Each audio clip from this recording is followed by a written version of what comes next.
Probably are. Hello. Hello, everyone. This is Jack, your host extraordinaire for Amazing Scale Modeler Sunday Hangout. And this one's entitled, I think, Go Figure or Figures. Jim and all the other usual suspects here, we're going to try to talk about painting techniques. I went to Wonderfest, and there was a few things I picked up about figures that I'm going to share, probably very rudimentary for all of you modelers who do figures exclusively and are really good at it and everything. So, Mark, if you're watching, we're going to need you for sure. And if you want to join us, please participate if you're watching. I don't know. I think it's a bank holiday tomorrow in the UK. Is it not, Randall? Nope. Nope. Or was that last week or a week before or something? I know. Week before that was. Well, I don't think Mark Dunmore is going to show up. But Keith in Australia. Oh, hi, Carwin. Carwin already showed up in the live chat. Oh, Carwin, by the way, I was able to snag the episode 1 of season 1 of Red Dwarf, and you said I'd like it. A little heavy on the British humor. Means I'm not getting it too well. A British show that's heavy on the British humor. Oh, the horror. Yeah. Seriously. But I like the premise. I got to admit, spaceships just aimlessly going throughout the universe and they encounter all kinds of silly stuff. Hi, George. I did get your message about the model. I was just telling Jim, I don't know if I want to spend $50 on it. So your message said something about bidding on it, or is it still available? I'm not sure. I was bleary-eyed this morning when I saw it, but I don't know. I'm kind of reconsidering that purchase. It's a little much. So I wanted to tell you if you showed up. So I'm telling you. I think what I was explaining right now is just not too much for a messenger message. Okay. You lost it too. You know what? I'm going to share with you. I'm going to look it up. I'm going to share with you what I was looking at, and you tell me if it's worth it. I'll put it in the live chat, the address for it, and we'll go. You can go from there, and you can tell me what you think. Yeah, it's not that I lost it. I don't want to pay $50 for it. That's my thing. Anyway. That being said, we do. I did mention yesterday on the Across the Pond that we do have community builds, the wood build, the nautical build, and the real space build. And it looks like there was a smattering of it. And Dave finally got done with his Victory, HMS Victory.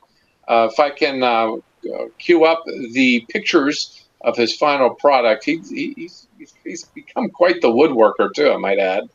And maybe we'll take a look at that during the show too. And yeah, that's pretty much all I have right now. So without any further ado, let's just get our regular personal scale modeling business out of the way. Let's start with since we got good with you yesterday, Randall, why don't you start? Since yesterday, I've been working on this little kit here, the tiger moth. Yeah. Ah, yes. Putting the fuselage together, and I think I've got a big enough clamp. That's one thing. That's big enough. Yeah. Well, it's a tiny one too, for that matter. But I think it's more Definitely posing yourself on of the airplane. Right? What's that, Jim? Yeah, the fuselage halves were kind of reluctant to come together in places, so I just a bit of BF and I brute force appearance. In there. Is that the old moulding? of it. Is that the old mold? No, it's the Sorry. new. It's the I new think one. the fit That's was surprising. actually. I think the fit was actually my own fault. I didn't. I didn't clean out enough of the paint layers that I'd put on the interior pieces, and maybe sanded back the joins between the fuselage halves a bit too far. So Yeah. I think it's yeah, something similar with I think the more Spitfire. more self-inflicted, really. And rather than just rather than prizing it apart and sanding the interior back a bit further, I just just Make it fit. yeah, just forced the issue like The screwdriver don't tool work, that use a every hammer. golfer should have is a shoehorn.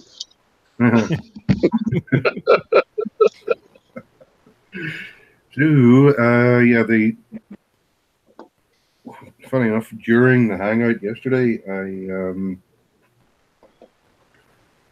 actually made a start on this, which I shouldn't be doing. I should be doing other things, but I did make a start on this. And it is 144 scale. And boy, is it small. Yeah. Oh yeah. Oh yeah. And it actually comes with an interior for the cockpit For here. the cockpit. You haven't mounted. I've only put the back wall in, but that was only to shore up the sides of the fuselage as much as anything. I haven't put the floor, as it were, in. Yeah. But it supplies an instrument panel of sorts, a couple of seats and the floor to put them on. And whether you'll actually see any of that by the time I finished, I have no idea.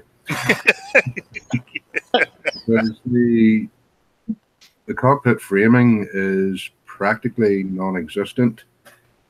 What I probably will have to do, or what I was thinking of doing, they provide the cockpit windows on the decal. Ah. So I was thinking of photocopying them and then using them as a template for masks. For a painting mask, yeah. I noticed the cockpit transparency actually has the fuselage sides in it, so the actual glazing part is not too close to the seam line, so it's easier to clean it up, isn't it, without damaging the clear bits. That's one of the good things about it. Yeah, there's lots of the get my fingers out of the way. Yeah.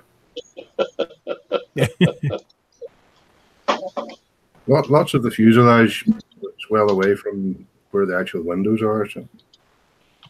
Yeah. And the seats are minute, to say the least.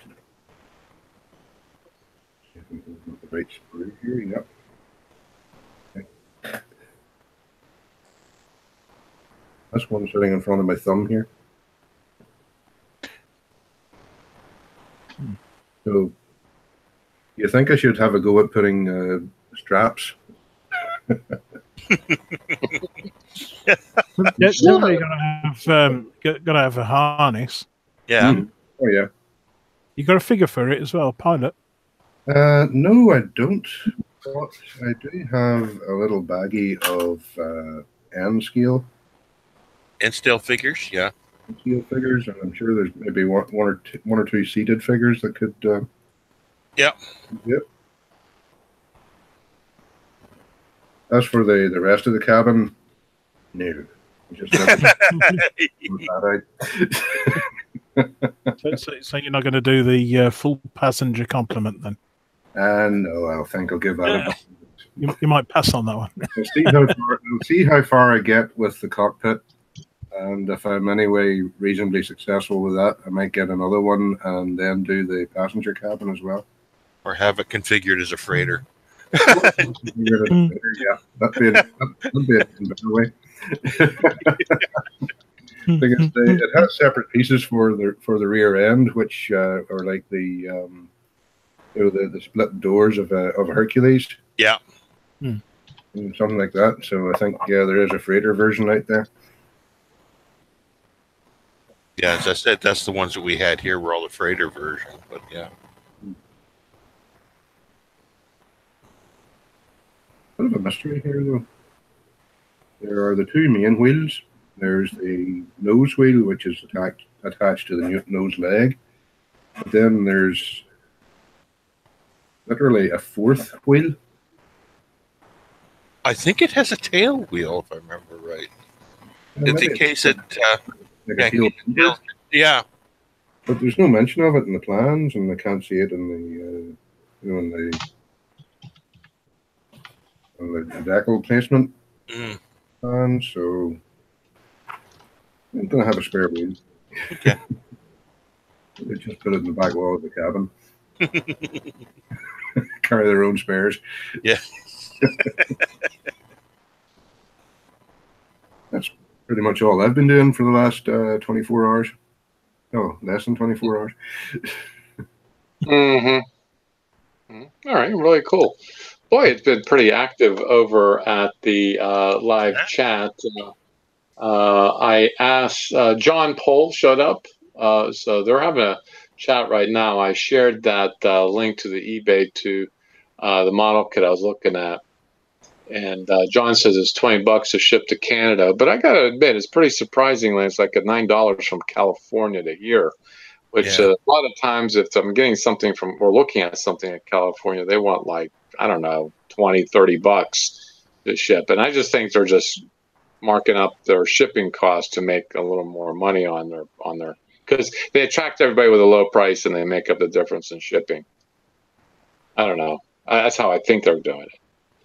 I don't pay attention to that, but this guy saying $9 from California, but John says it's $20 to Canada. Yeah, that's pretty much what you'll see. That's what I expect to pay. Speaking of which, shipping across borders, Randall, I did send you and Liam your package yesterday, and it was surprisingly cheap because it was a smallish box. Basically, what I'm saying is, thus far, Jamie's been more expensive of a friend than you two have combined. So, anyway, I'm still trying to get it queued up on here to get Dave's in here. But I asked Carwin, what's his next thing? He says next cooking bacon. I don't know. No, he's going to be doing a large Trek 5 shuttle. I think that's a 3D printed one. Yeah. Oh, is it? Oh, yeah. Well, we'll see how that turns out, Carwin. And John says that he wants to do. Now he's going to be doing. He's going to show how to scratch build a drag car chassis. So I said that drag car is something I'm into, but Phil, you're just so clever. A car and a dress. Come on. Yeah, it's a RuPaul car. Hey, you know who RuPaul is? Nope. Oh. Everybody's really afraid to say yes on that one. Actually, I am aware of the person. My other actually watches the show, and I'm like, I'm not going to do that. And I don't know. I'll watch an episode or two. It's actually pretty funny. It's pretty hilarious. Just I guess that's the way the art form is supposed to be. How you doing, Ken? Nice joining us tonight. And some of those people are thieves. Yes, George, I agree.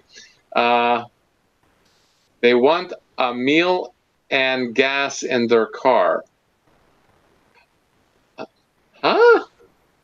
I said, okay, Phil, you smile. George says there's a trainee in it, Phil.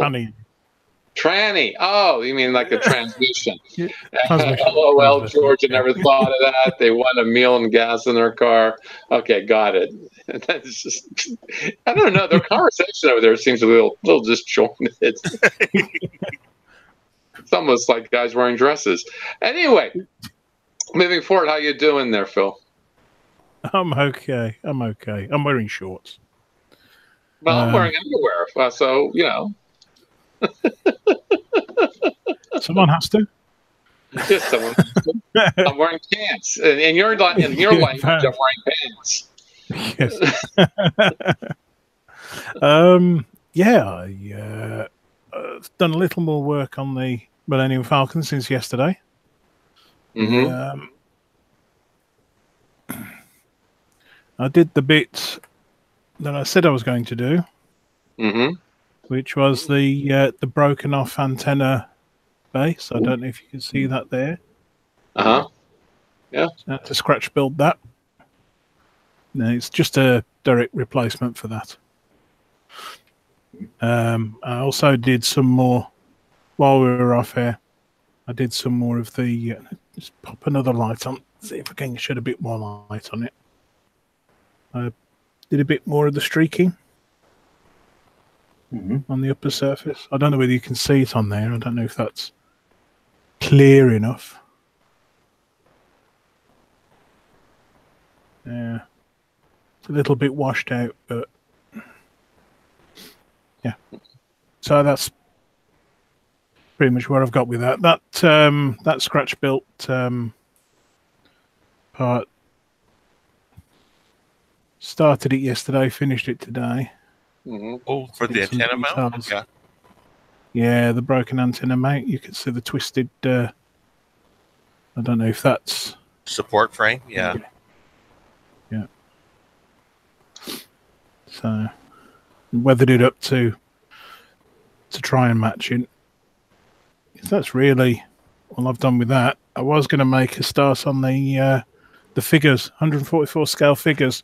One of Lando Calrissian and one of Nien Nunb, but I was going to modify the, or I am going to modify the existing crew. Talking about figures, but they are rather small, so I'll just I'll see if I can find them in here on the sprue. There's the sprue. There's the figures. Yeah. The seating, a couple of the seating ones. You can see how big they are compared to my finger. So that's going to be interesting. I think it's just going to be a rough representation, honestly. Yeah, you can do what you can do with the magnifying glass and the fine brush. Yeah. And a toothpick. Yeah. I might actually try with a bit of mini put to create the Celestin. The jacket. Yeah. Well, the actual face. Yeah, the face. He's got the. It sort of comes out here and down. He's got two layers to the face and the big eyes and that. So I'll do that, or try and do that. And so it could be interesting. That's sort of going a bit smaller than I'm usually comfortable with, but I'll give that a go. That's it. I did take delivery the other day. I know someone's already built one up, so I did get that. Which is rather a nice little set. That arrived a couple of weeks ago, actually, but I haven't shown anyone. That's pretty much it, really, for me. Is that the one with the two craft in it? In the first false perspective? No, this actually only has one craft in it. It's got all the. It's got a lot of. For the background, the diorama. Yeah. It's got a lot of the base tiles. I don't know if you can see that. Yeah. Which are the ones that go with the 72nd scale ones usually. And I do have quite a few additional tiles, so I could actually make a slightly bigger one. Already have some 144 scale craft. I've got this one that hasn't been painted up yet. Ooh. Ah, okay. And there's another one of those in that box. You also get, just bear with me a second.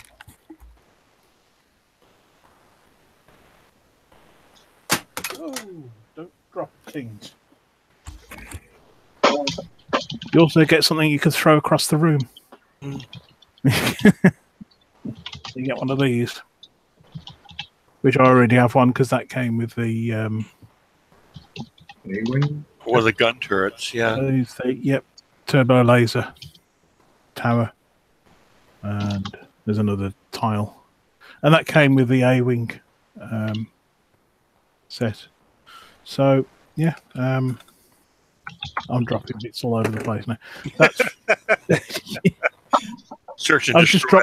dropped. Yeah, the carpet monster's having a chomp at the link that goes between them now. So. Oh yeah. So yep, that's really what I'm thinking is potentially next, or it could be the 72nd scale Millennium Falcon. I may actually do that one, so I want to try and get that done for the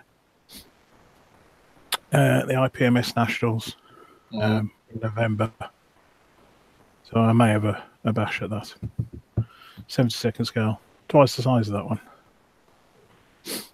That's really. That's pretty much it, I think. That was the third time you said that's really it, but you kept talking. No, I kept talking. Yeah. Can you talk some more? Well, I could do. I can carry on waffling if you like. No, that's really it. I can show you that's some of the stuff I was using for the weathering. It was up to lung 502 oils. Yeah, they certainly turned out really well. No, I think that really is it. All right, that's good because I had one more comment to make. It's really funny because as all skill, we hang out privately every now and again, and then I made a suggestion at the end of the show yesterday that we should do more of that. We've got away from that because I tell you what happens to us when we hang out privately, we do talk about modeling, but it isn't always about that. I'd say about 98% of the time it's about everything else but modeling. that virus that causes that just infected the live chat. Sidetrack. Carwin's eating bacon. No, George says he'd rather have like a vodka tonic. Okay, so when alcohol is mentioned, you know where this is going. Yeah. Go straight to Heath. Yeah. Yeah. It's funny you should say that because I mentioned that because a couple of years ago on 48-hour Hangout, he put nearly a fifth of whiskey away, and it was too funny. Oh my God. I was laughing so hard. The only thing that was keeping the pain abating was my drinking. So,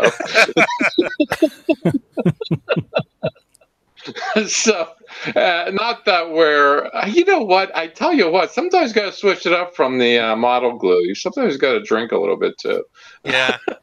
Add a bit of libation to that. Yeah. A little bit. Because I mentioned that I'd rather have IPAs, but some IPAs are as much as like halfway between closer to liquor than they are to actually beer.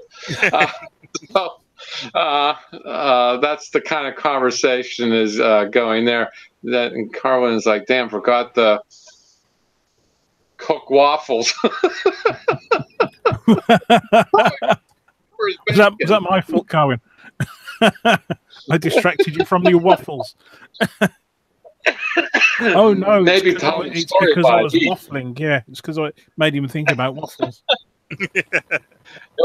Well, everybody over there at the live chat, I would give you an assignment and a goal, and it has nothing to do with scale modeling.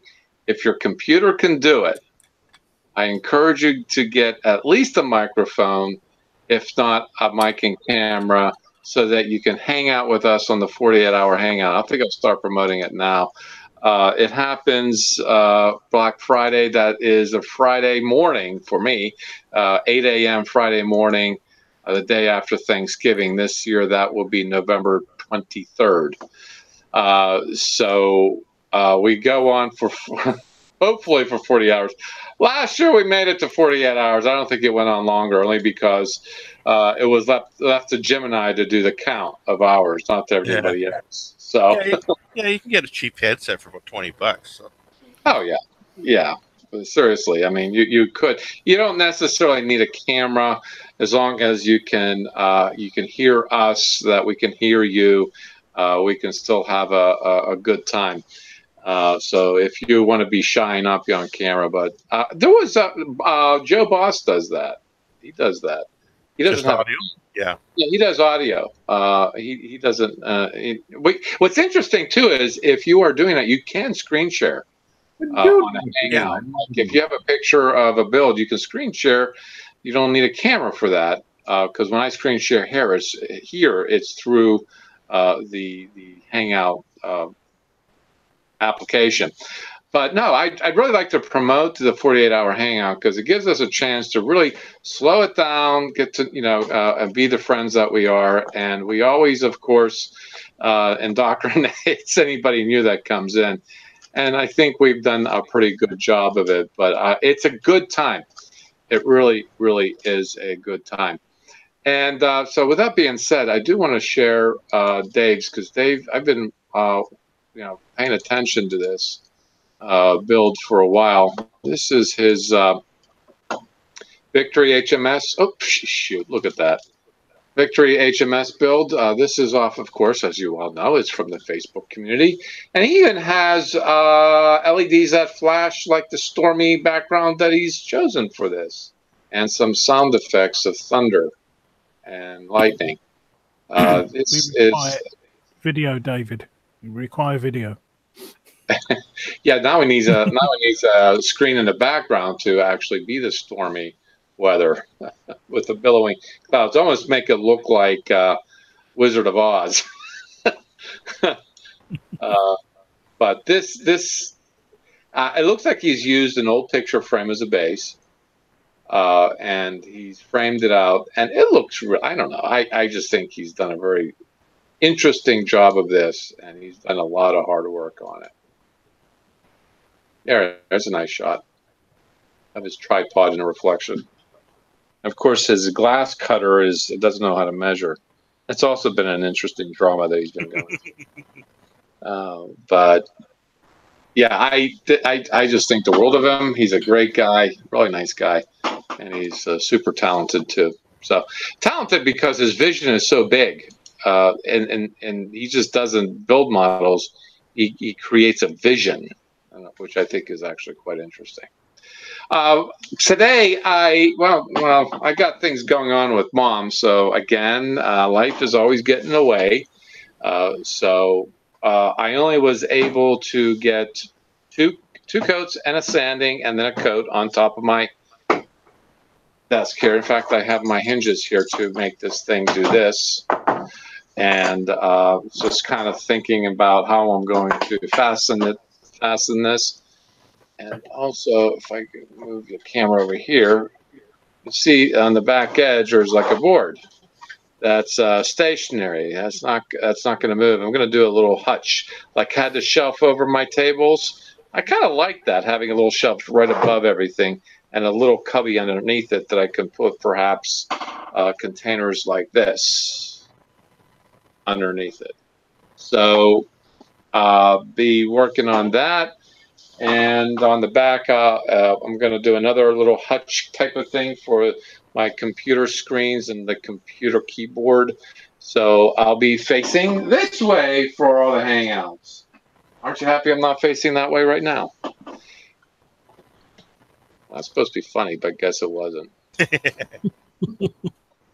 So then this wall here becomes my little display wall, and I'll make it look pretty and everything. So just something to look over my shoulder if you want to look at my ugly mug.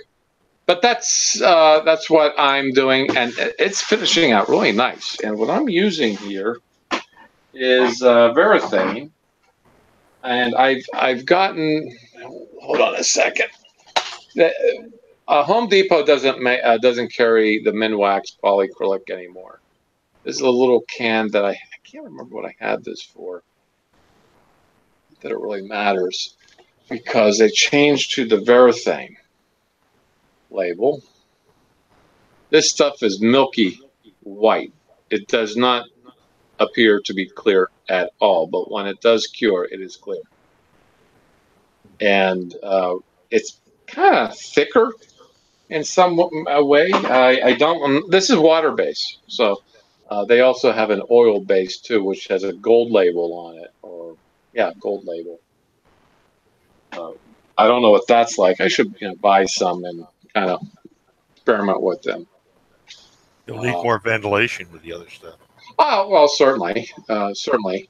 I did have the regular Minwax, and I have quite a bit of it, like half a quart downstairs.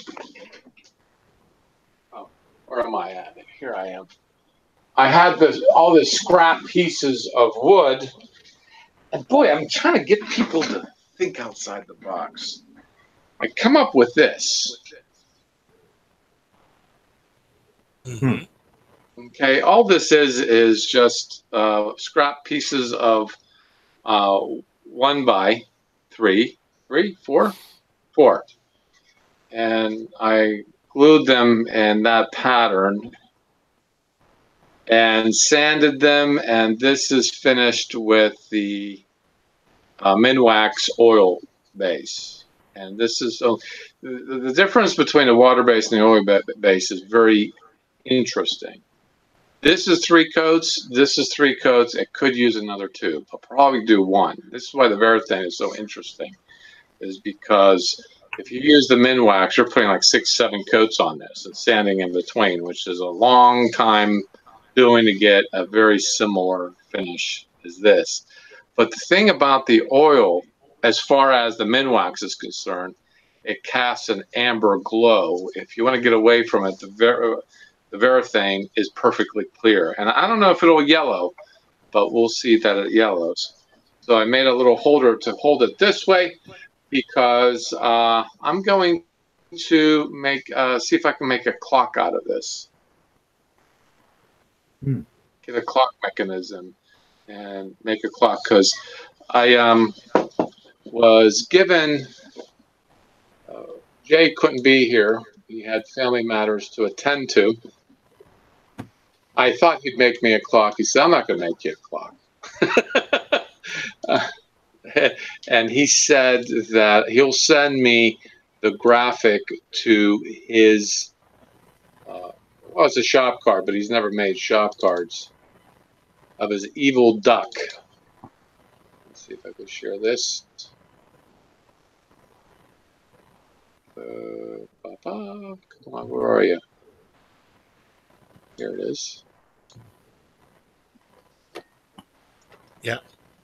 This is his Evil Duck Workshop logo.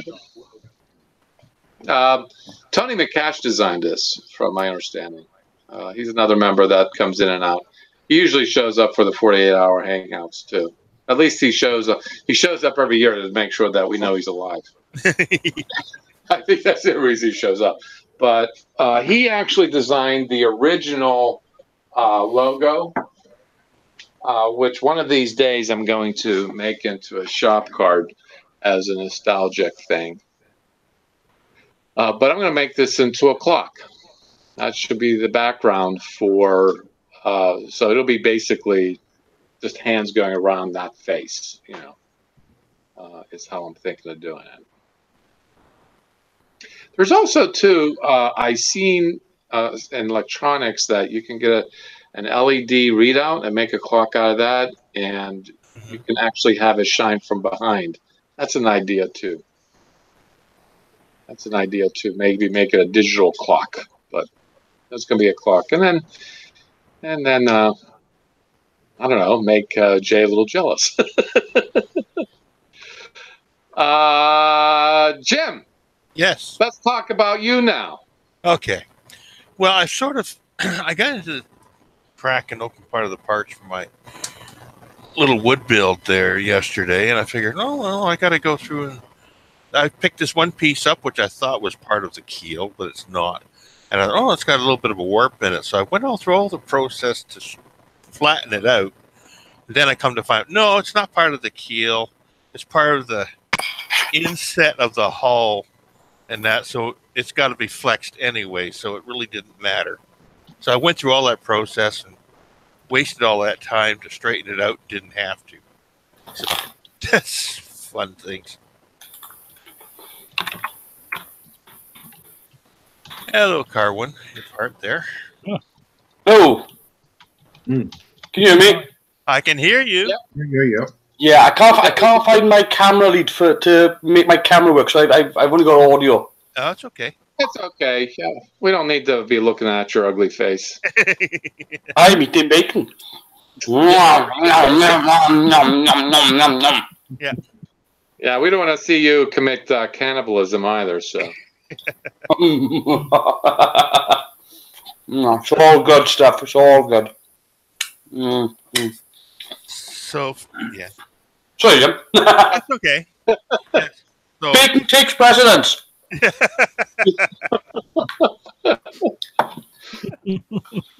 Make your Anyway. waffle. eat your waffles, right. So for bench work, that's as far as I've gotten so far Sure. with that. Okay.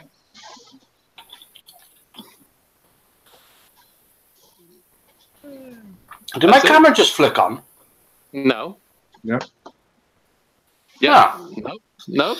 I don't No. see it. No, just got your icon, that's all. Huh.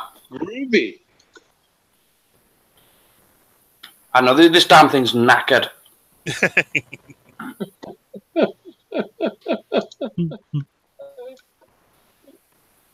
Dead air. What are we doing?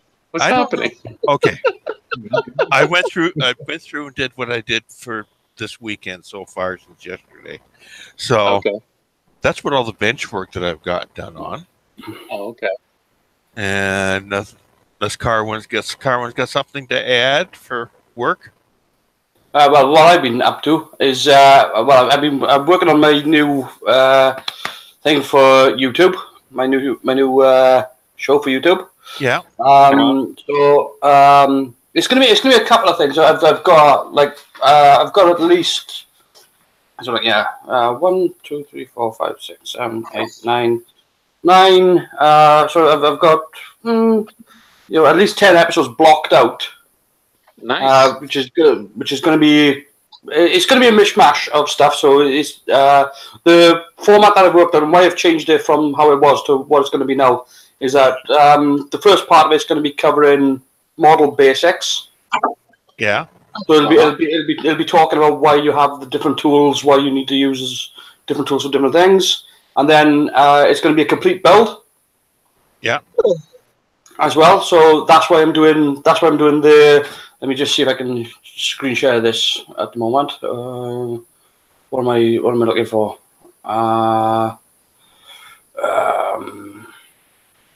So if I let me see if I can screen share. You probably could. I don't know. What's going on here? Oh, right. So let me try this. I'm concerned I'm going to hit a button and end up closing the window. It always happens. So if I which is the best way to do this? Yes, there we go. So if I screen share this, you can see where I'm sort of at. I've only been working on it for There we go. So that's really where I don't know if can you see the shuttle?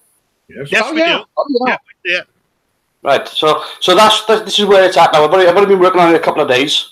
So it's coming together. It's so it should only take me sort of to get this finished now with lighting and everything inside there as well, and the final paint and everything. It should only take me another couple of days to get this all together and done. So that'll be that's going to be for the first sort of episode, which is covering sort of this. But I mean, so the sort of stuff that the show is going to be covering is going to be type of knife blades, types of masking tapes, calipers, rulers, set squares, pliers, snips, scissors, airbrushes, brushes, rattle cans, pens, pencils, primers, paints, lacquers, cutting mats, 3D printing, just silicones, casting, all that sort of stuff, scratch building a lot. But I'm going to break it down into, so each episode will have something of one thing in it, and then you'll have a build, and then something else as well. So, but that's where the this build is at the moment, is that it's now in halves, and they've broken it down into all the pieces ready for it to be blocked together, and then it'll be an upper half and a lower half, and then lighting will be added inside. And I got the interior to put in as well, so but all that'll be done in one. It'll be just done in one episode. It'll be one and done for that as well. So that's pretty much it. I did mention about, because we tonight's topic was originally going to be figures, right? Yep. Yeah. Mark Dunmore just showed up. He's going to be joining us shortly. My thing with figures is that I've done a couple of figures before. I've done a Michael Keaton Batman, which is on my shelf behind me, which you can't see because I don't know why I'm pointing. I really want to do when it comes to figures, I really want to do a Christopher Reeve Superman figure. Mm-hmm. And I want to do it. There's two that I had in mind. There was the one from Superman the movie where he catches Lois Lane. Yeah. And there's the one from Superman 2 where he's standing on the flagpole. Well, if you did the one standing on a flagpole, you'll have a lot of snowflakes in the United States melting. Well, no, that's sort of like one of the sort of definitive shots of Christopher Reeve. Oh, absolutely. Oh, you know, and you know, I would actually call the little, could be not just a flagpole. What I would do is build the sort of the Daily Planet window as well. Yeah. So you could see it from the inside and the outside, and I just call the actual little model itself "Care to Step Outside." So that's because the thing is, I've actually got a sculpt of Christopher Reeve's face. Mm-hmm. So and it doesn't look bad. I mean, I'll have to. I think I'll have to redo it. But I've got a nice sculpt of Christopher Reeve's face. But yeah, I would really like to do that because it's weird. When it comes to those sort of figures for those movies, there's really nothing. There's the Hot Toys, and that's it. And it's like these have got crazy iconic moments in these movies. Mm-hmm. And you'd have thought like somebody somewhere would have done one before, and I just haven't seen one. Yeah, the flagpole one is certainly iconic, but the one that I remember from the first movie, not necessarily where he catches Lois Lane, but where they're holding hands and are flying side by side. That to me is again that's a great moment, but I don't think you'd ever find a figure for it. No, you know, and I think it would sell though. I mean, yeah. When I went to Wonderfest, Wonderfest is really about the horror genre mostly, the old time, and there was a lot of figures there. As you probably saw in my videos and a lot of other people's videos, sci-fi is overtaking it, but originally started to be a figure thing. So a lot of the things that were, as far as like these, seminars. Were really more centered around the art of figures. And I did take one of them, and now I can say, I've never done figures, but now I can tell the difference between the original garage kit of a figure as opposed to one that's been knocked off from it. There are telltale signs that you look for to know the difference. But a lot of the stuff that I did see as far as figures are concerned, model companies are not doing them. These are garage kits. These are guys who have been doing them for years, and they're very good at it. Some of them hire sculptors to do it. And I really think these iconic moments for Superman movies, the Christopher Reeve movies, I think would sell because those movies carry a level of nostalgia. Oh, absolutely. And again, look, you got the helicopter drop moment from the first film. You know, where, you've got you've got the moment where they're flying together. You've got the moment where in Superman 2, where, like I said, on the flagpole. You know, you've got the moment whereby he's lifting up General Zod. Yeah. You know, these are big image moments. They are. It's like a comic book splash page then. Yeah, there was also, and I'm not going to go bother looking for it, but at Wonderfest there was a King Kong image of him holding the throat of a monster dinosaur type thing. Mm-hmm. And he was holding it over his head, and this monster had his mouth wide open.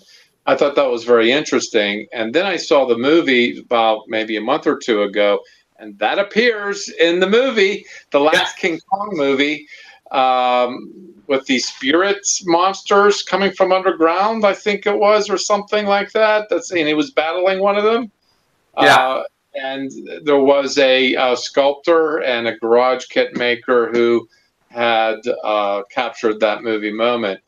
And yeah, I think, though, I've heard it from many people, even George reiterated, it's when Superman cared about the American way, which has now been taken out of the films. It is, yeah. I don't know why they've done that, because, like, I mean, look, I'm not American.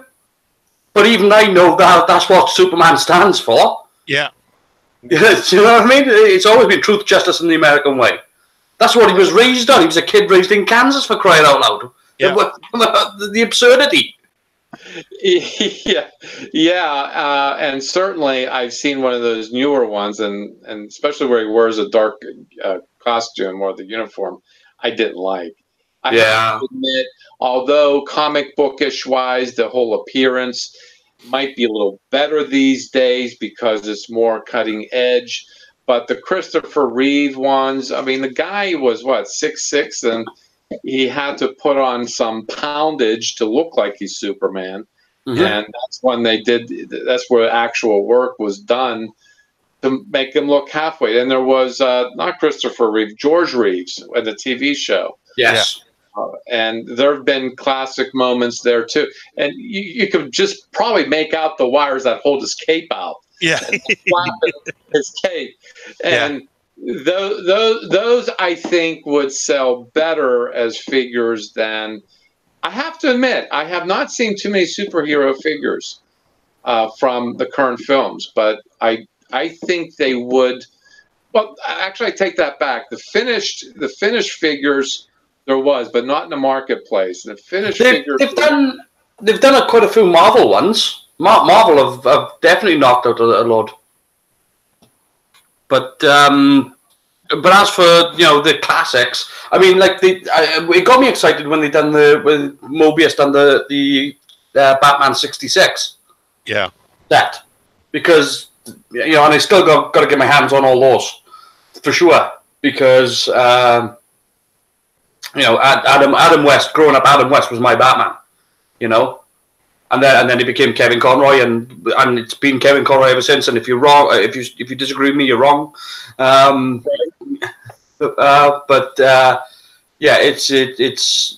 those are the sort of the two Batmen that I wanted. Which was the Adam West and the Kevin Conroy, and that's it. And anybody else, I'm not interested in. But when it comes to Superman, it's Christopher Reeve, and there's nobody else. There's Christopher Reeve, and then there's pretenders. Yeah. Here is the King Kong one that I was describing. Yeah. This actually appeared in the movie. It was Skull Island. Yeah. And when I saw that, I thought it was extraordinary work. But when I saw the movie, I'm like, where did I see that before? And here it is. And I'm going to bring up the other superhero figures too, because they're more in the current movies. Mm-hmm. You know, let's see. Yeah, you can get like Captain America, Thor. Those are the two that come to mind. Iron Man. You can get lots of Iron Man. Japan goes crazy for Iron Man. But yeah, the DC ones, and like I really don't care. I really don't want a Ben Affleck Batman figure. Yeah. It's bad enough I got DVDs with Ben Affleck on. I don't need him as a figure as well. Yeah. So yeah. I've got a Michael Keaton Batman figure, but it doesn't appear that I have a still of it. Well, this is just to encourage everybody to go over to the ASM channel because it was part of a video. Videos? I guess let's see. I had one video just set aside for the figures. I think. Yeah, I did. I thought I had stills on this. Superheroes. Oh, here it is. Superheroes. Labeled as superheroes. Duh. In fact, this is a Christopher Reeve Superman. Dun, dun,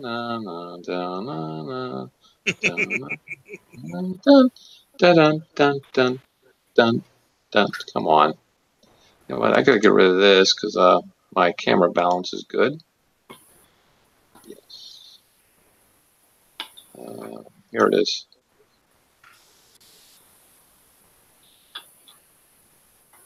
Yeah. Yeah.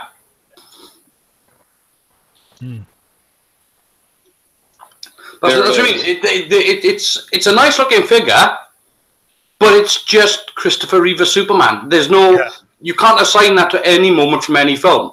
It's just a generic figure. Yeah. Yeah. Like, if you went back to the first movie, whereby he does the first shirt rip when he's running across the road and runs into the revolving doors, that's a moment everybody remembers. Do you know what I mean? Having him stand, it's a good-looking figure. Don't get me wrong, you see, it is a good-looking figure. I think that's the head sculpt that I've got. But this is the interesting thing about this figure is that this is truly the Christopher Reeve one because he's not that built like the ones that they're putting out nowadays. No. Yeah, because he's not stuffed with foam. Yeah, I mean, he looks more normal than what you see these guys on steroids are on. You know. But again, he's not packed with foam rubber. He's not wearing anything under that suit other than his own skin. That's him under there. Yeah. Yeah. And like people often, you've got to remember as well that all the outfits that they wear these days as well are all artificially shaded as well. Yeah. That's true. And he didn't have any of that. And there's nothing worse than the least flattering thing you can do for your figure is to just wear spandex. Because it just totally crushes your muscle, crushes everything, and it just makes you look, you know. And people forget, like that guy, when he started making the film, he was, what was he, 6'4" and 225 pounds. Yeah. That's a WWE wrestler, for Christ's sake. You know, the WWE wrestlers that would kill Dallas with those sort of stats. Yeah. And when you look at him when he was in Superman 3, he went up to 230 pounds. Yep. And he was a beast by then. You know, he's this is Thor. Yeah. He's looking at Thor as well. Yeah, that's a comic book version. Yeah. This is definitely the comic book version. Yeah.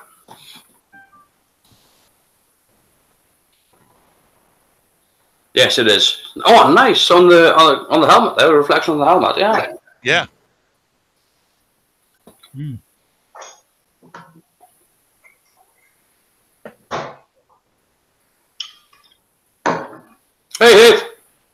That's a nice sculpt, that one. Yeah. Yeah, I like the feathers. Yeah, you're right. I didn't even notice that on his helmet. There is a reflection.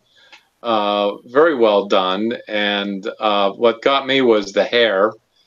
You know, it looks, well, it's very comic bookish, yes, but it still has separation of the follicles too, which makes it very interesting. Yeah. And also, the guy who painted this took care of his shading in the right way. Well, I'd be willing to bet, though, that if you were to look at that figure, I'd be willing to bet that you could probably find the comic book panel that I was taken from. Yeah. Probably a cover.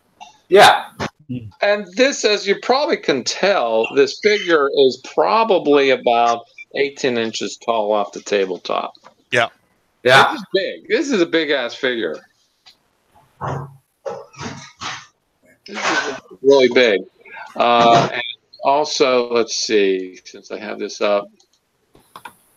Oh, okay. And then there's the Captain America. This is also the comic book version. It was right after. I didn't have to.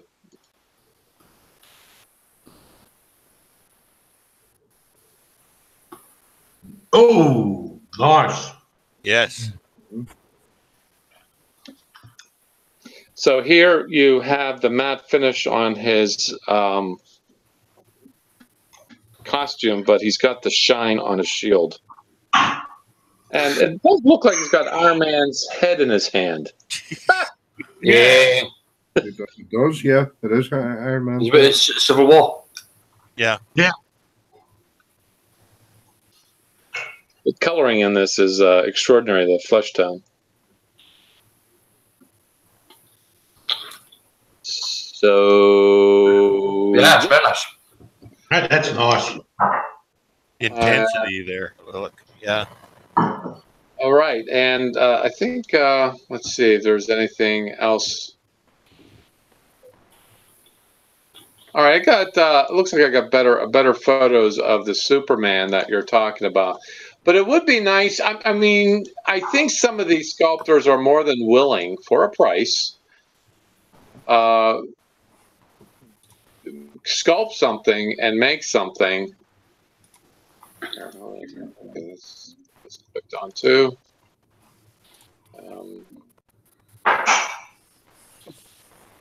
Why is it not coming up? How you doing there, Mark? I'm glad you joined us. Go fancy that. Oh. We're talking about your favorite genre. You can't see, but I'm waving. Hope it's not that chainsaw. No. So I'm sharing some figures from Wonderfest. Oh my God, oh my God, that is awesome. That's what I showed earlier, but this, of course, at a different angle. This is the Christopher Reeve one. Yeah, I was about to say that. That is amazing. Whoever painted that has got the features of Chris Reeve down to a T. It's in a kind of weird stance, though, isn't it? Well, it looks like he's just landed if you look at the cracks on the floor. Mm. It's Chris Reeve. Or he needs the toilet. Well, like he's just holding it. It's a bit like the constipated dance, but he looks a little pissed off. What it looks like to me, anyway. Yeah. And then, of course, this is a blurry. This actually looks like an action photo here for Spider-Man.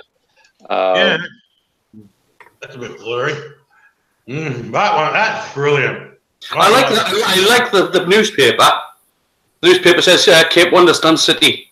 Yeah. Yes. Yeah, so I think it might have been even the same figure artist who painted this.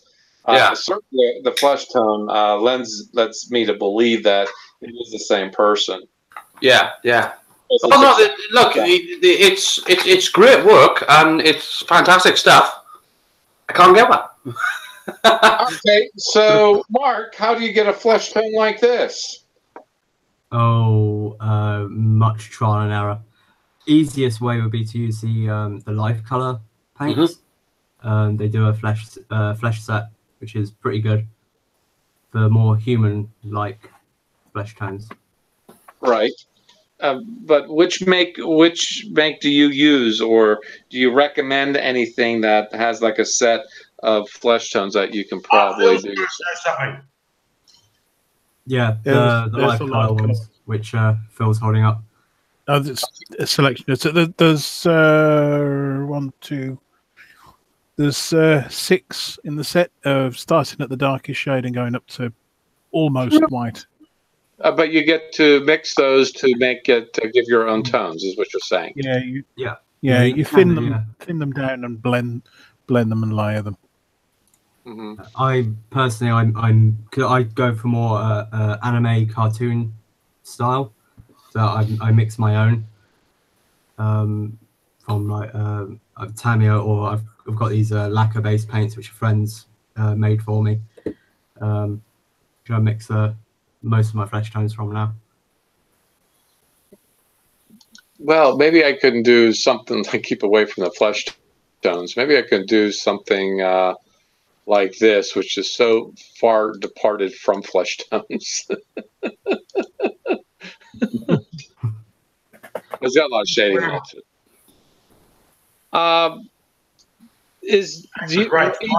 Even for your figures, this is maybe without the being, because it's not flesh tone. This is probably a step closer to the anime, but to get the different shadings.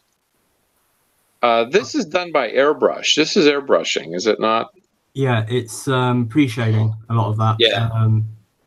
So you primer coat first, and then you mark in all your shadows with a darker tone than what you like, a dark blue or a brown maybe for the red, and then you mist over with the base colors, and you get that nice shading effect.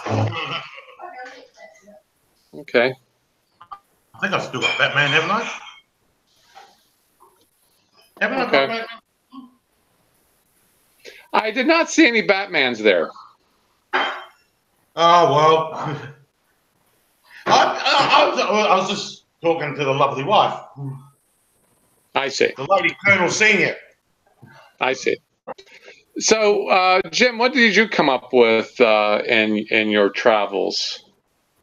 Well, what I was aiming at, is that as we're getting to, and a lot of people have avoided it in that thing, is that we suddenly get to put more and more figures into our models, either the diorama or as individually, and we deal with figures in some way. Whether the figure is, a character figure, something like the MB pinup series, to add to a diorama of some sort. It looks like the Christina Aguilera Candyman video. Yeah. Then we can get to it, even to something that's not necessarily flesh tone, but more as, you get your movie land type, your Darth Vader figures and that to work on, and your styrene set, even down, up to, your Gundams, which are basically a figure, more of a mecha type, but still it's a figure. And then they're different without dealing with the flesh part. Transformers would be a figure painting, wouldn't they? Because if they're not a vehicle, they're a flaming robot. So they would be if you build them in the robot form. They're another mech, yeah. Yeah, but if you build them in robot form, that could be a figure. Yeah, but you can get to, and then figures. You get the constructed figures too, as well as styrene and that. I mean, they got something like Hoi Hoi here, which is now that's dangerous. Which is a simple one. Now that's dangerous. That's dangerous. A bunny rabbit with a gun. That's not good. That's not good. Well, she's out hunting bugs, so that's it. It could be a raccoon with a gun. Yeah. That's right. It's true. That's true. You go through with those, or then you get into saying these are almost Gundam related. and that's your, like your frame arms girl type assembly. So then you got a figure as well as a mecha to build. Mm-hmm. They are so popular right now; it's unbelievable. The frame arms, and they're adding more to it. They've added so much more to the frame arms series than that now. That's like the swear word here, Bandai speeder bike with the. You get both the with a figure bike, and the Scout Trooper with it too. Yeah. Which is you can make it and bend it. Yeah, but we even do, even in middle size. You get into your middle size models, like my scooter. So then you got you have your figure that you have to detail. Your rider. So this is all things that you have to get into, and you're getting into. I mean, I haven't done any of the high detailed figurines yet. I collect a lot of figures, but as far as building, I have one that I've yet to paint yet, and that's a 3D printed one. So you got even to those. So. Ooh. That's a very nice print. Yeah. This is a Beto from Overlord. Yeah. So. Did you do that, Jim? Or did you I printed this one off, yeah. Oh, nice. That must have taken some time. I think it was a 9-hour print. That's not too bad. That's not too bad, actually, for the detail that he's got. Yeah. And you got the print is very smooth too, from what I can tell on camera. Yeah. Yeah. Okay. That's using a 0.1 setting on. Okay. 0.1 mil setting on the nozzle. So. Okay. All right. Mark, you posted this on the Facebook community, and you made the remark back at the resin.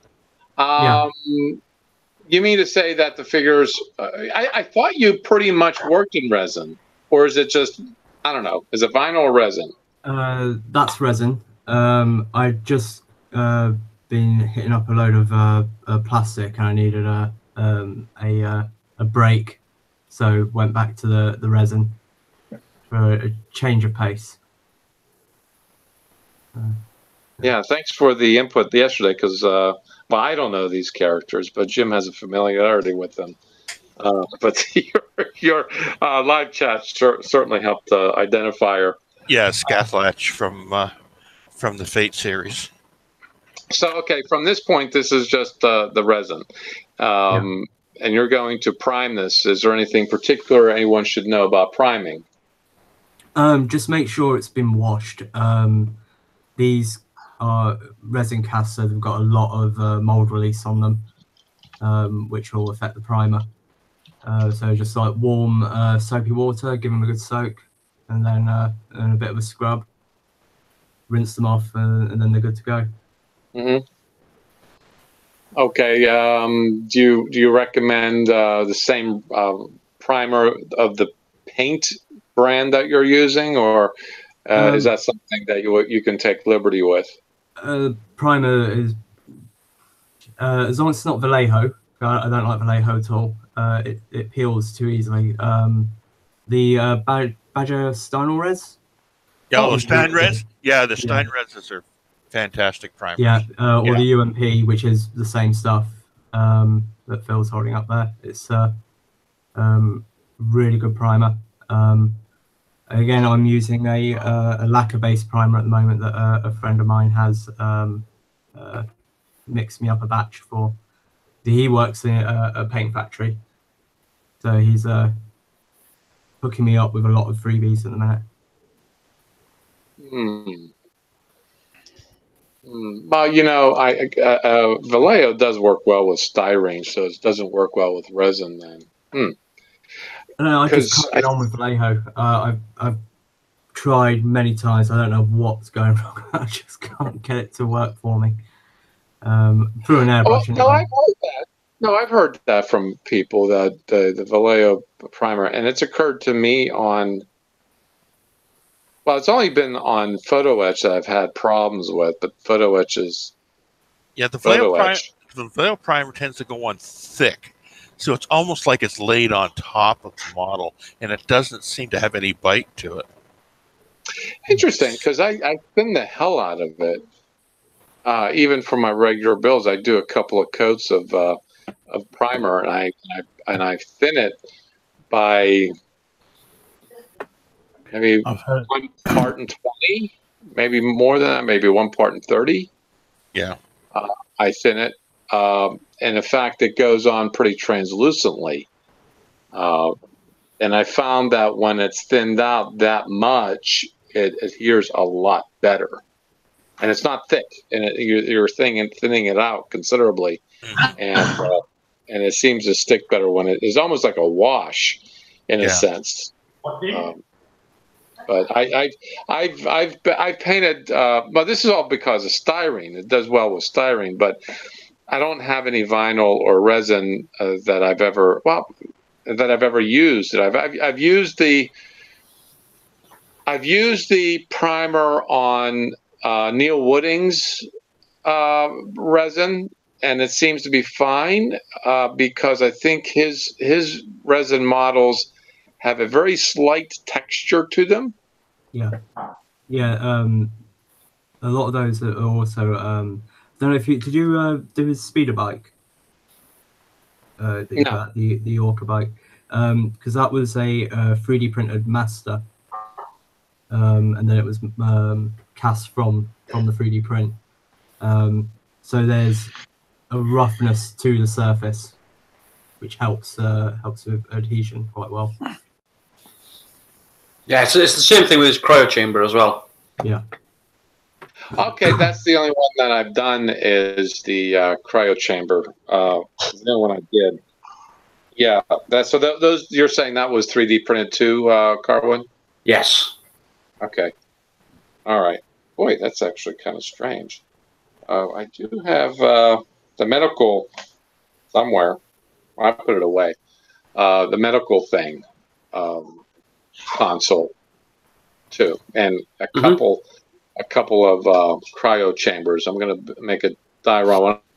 When I get up and running, I'm going to make a diorama, 3D print a diorama, parts of a diorama, and use them to construct it. Okay, so let's see. Do you find yourself mixing a lot of paint when you're doing your figure paintings, Mark? Yes. Or is it straight out of a bottle? I mean, if I can get away with it, I'll do straight out the bottle. But skin tones, especially, I'm mixing a lot of those. On my book. So I've been my friend can match paints, so I'm making swatches of all my different skin tones. With the recipes of what I've used from his line, so I can get them replicated and mixed in bulk if I need to. But yeah, at the moment I'm trying to mix purple, which is proving extremely difficult. For the Lancer figure that you showed earlier, she has 4 tones of purple, in her clothing. I just can't get it right. Yeah, but when I can get away with it out of the bottle. I just find it interesting. You say, I can't get it right. You seem to get a lot of things right. I've been banging my head all day against this purple, and I can't. I just can't. Are you finding it sort of looks muddy? No, it's just that the tone's wrong. Every time I think I'm looking at what I've mixed, and it's like that looks right, and then I get the photo of the what the figure should look like, and it's like no, it's completely wrong. Just trying to find the right combination. Yeah.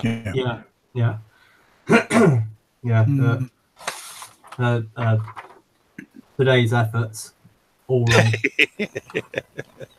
wrong. Just about to start another run at it tonight, just before you went live. So. Well, if you're stuck getting the right sort of shade that you want, whatever you do, don't ask my mother. I got stuck for a colour of paint, and my mother said, "I'll have a look if I'm out shopping." So we went out shopping, and I ended up, what I needed to buy was weed killer, right? So we're in the shop, and my mother comes over to me later, and she said, the guy said he can get you that colour paint. I was like, oh, they've got it in the shop, are they? She said, no, you can mix it up here. They've got a shade, we can mix it up here. Okay, fine, fair enough. How much do you need? Well, I need a small pot of paint. How much do they do? 5 litres. I'm not trying to paint the front of my house.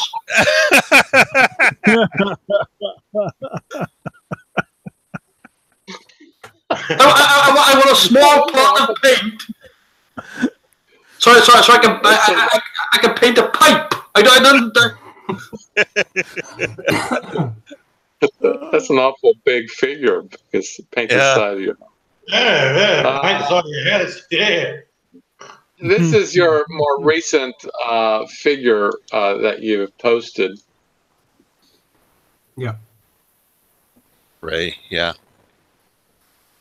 Yeah, I actually did 2 at once with 2 at the same time while I was doing that one. So, there's another one, Ray Q. I like the silk finish on the white. That's a really nice finish. Yeah, it's just that's Tamiya semi-gloss clear. Yeah, it's a very nice finish. Because it takes away, because like it looks like another material, if you know what I mean. Yeah, yeah. It gives you a different sort of. It doesn't look like rubber. It doesn't look like plastic. It's something else. It's very nice. It's got a very sort of futuristic material look to it. Then.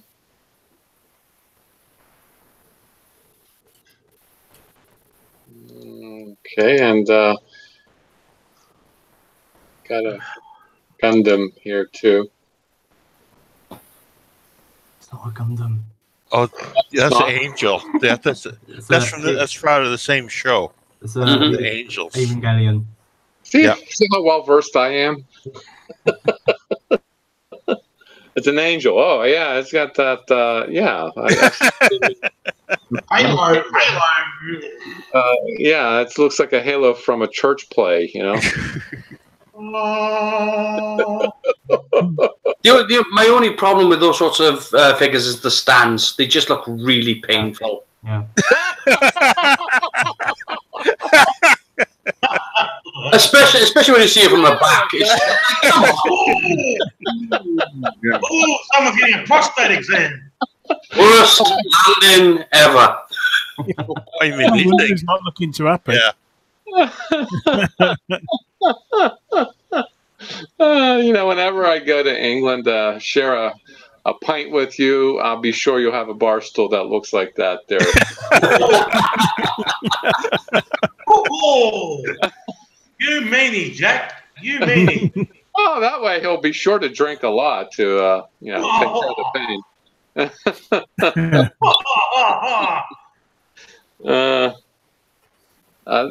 Extraordinary. I find it interesting that you're so able to do shading, and then you get into these figures where it looks like there's a lack of shading, but yet there is. I don't know how you do that. A lot of it is actually don't put the shading in. Because these are quite large figures. So you let the actual sculpt do a lot of the work for you instead of trying to put too much in. Because then it just ends up looking like a mess and it looks like it's forced. Yeah. Try to rely as much. It ends up looking rely as much on natural shading as possible. Yeah. You're putting the barest hint in there, aren't you? Yeah.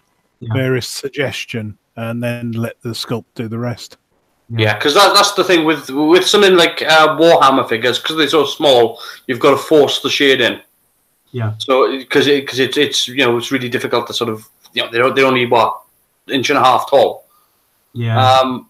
But with something like that, yeah, you've got a sort of a lot of if you overdo the shading, it looks like what it is, shaded. Yeah. Did you paint that? Did you paint the tartan pattern on this? This isn't. I haven't done this one. This is the That's image just from stock image from the manufacturer. Yeah. Yeah. But are you able to paint something like that though? It's just like I'll find out.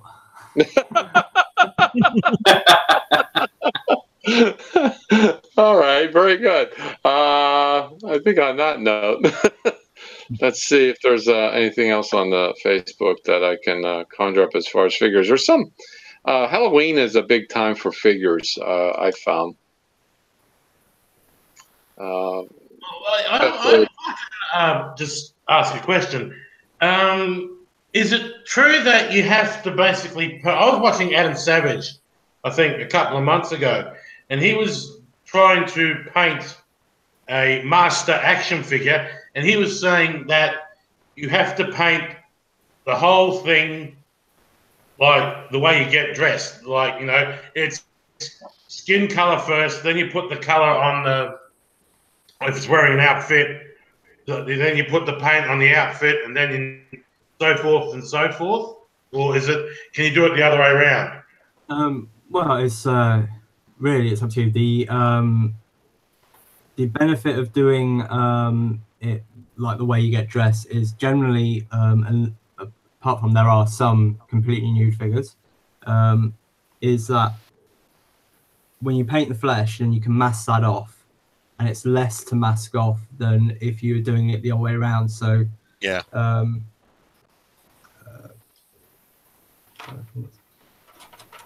I'll just cover her up.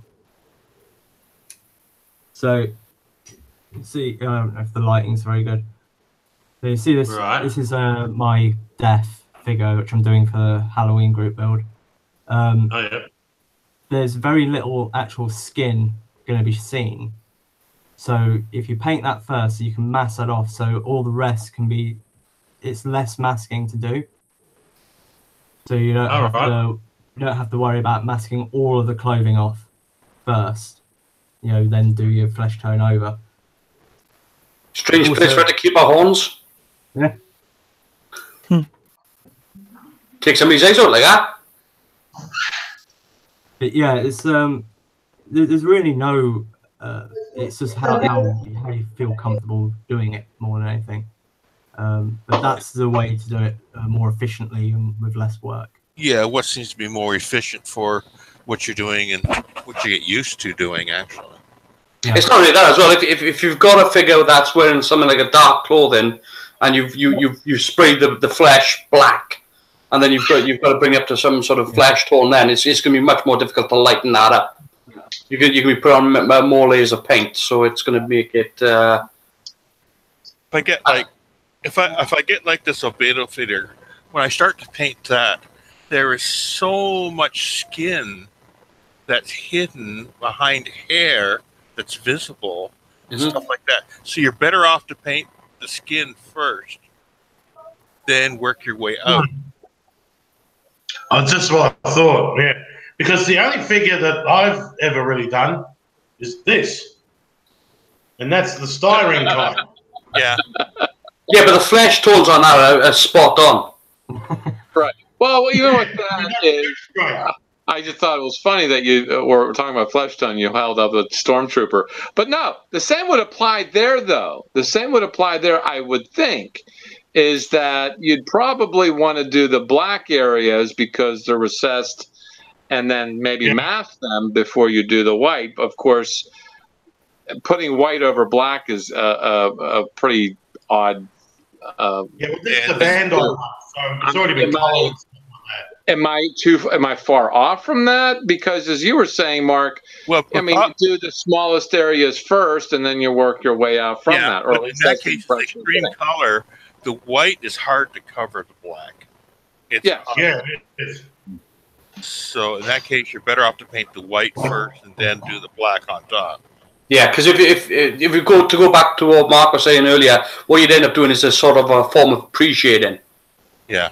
It would almost be, because the black you'd spray the white on top of the black, and then what would happen is that you'd still white isn't totally opaque, so you'll still see some of the black coming through from underneath. Yeah.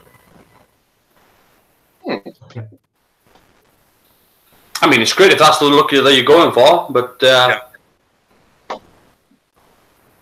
but if what you want is to make it look like the sort of vac foam plastic that the outfits were made out of, then it's probably best to mask those areas off. So, like on the Stormtrooper, you would then mask the white areas off and just bear the brunt of doing so much masking. Mm-hmm. Yeah. Yeah, sometimes you just can't avoid it, and I hate those signs.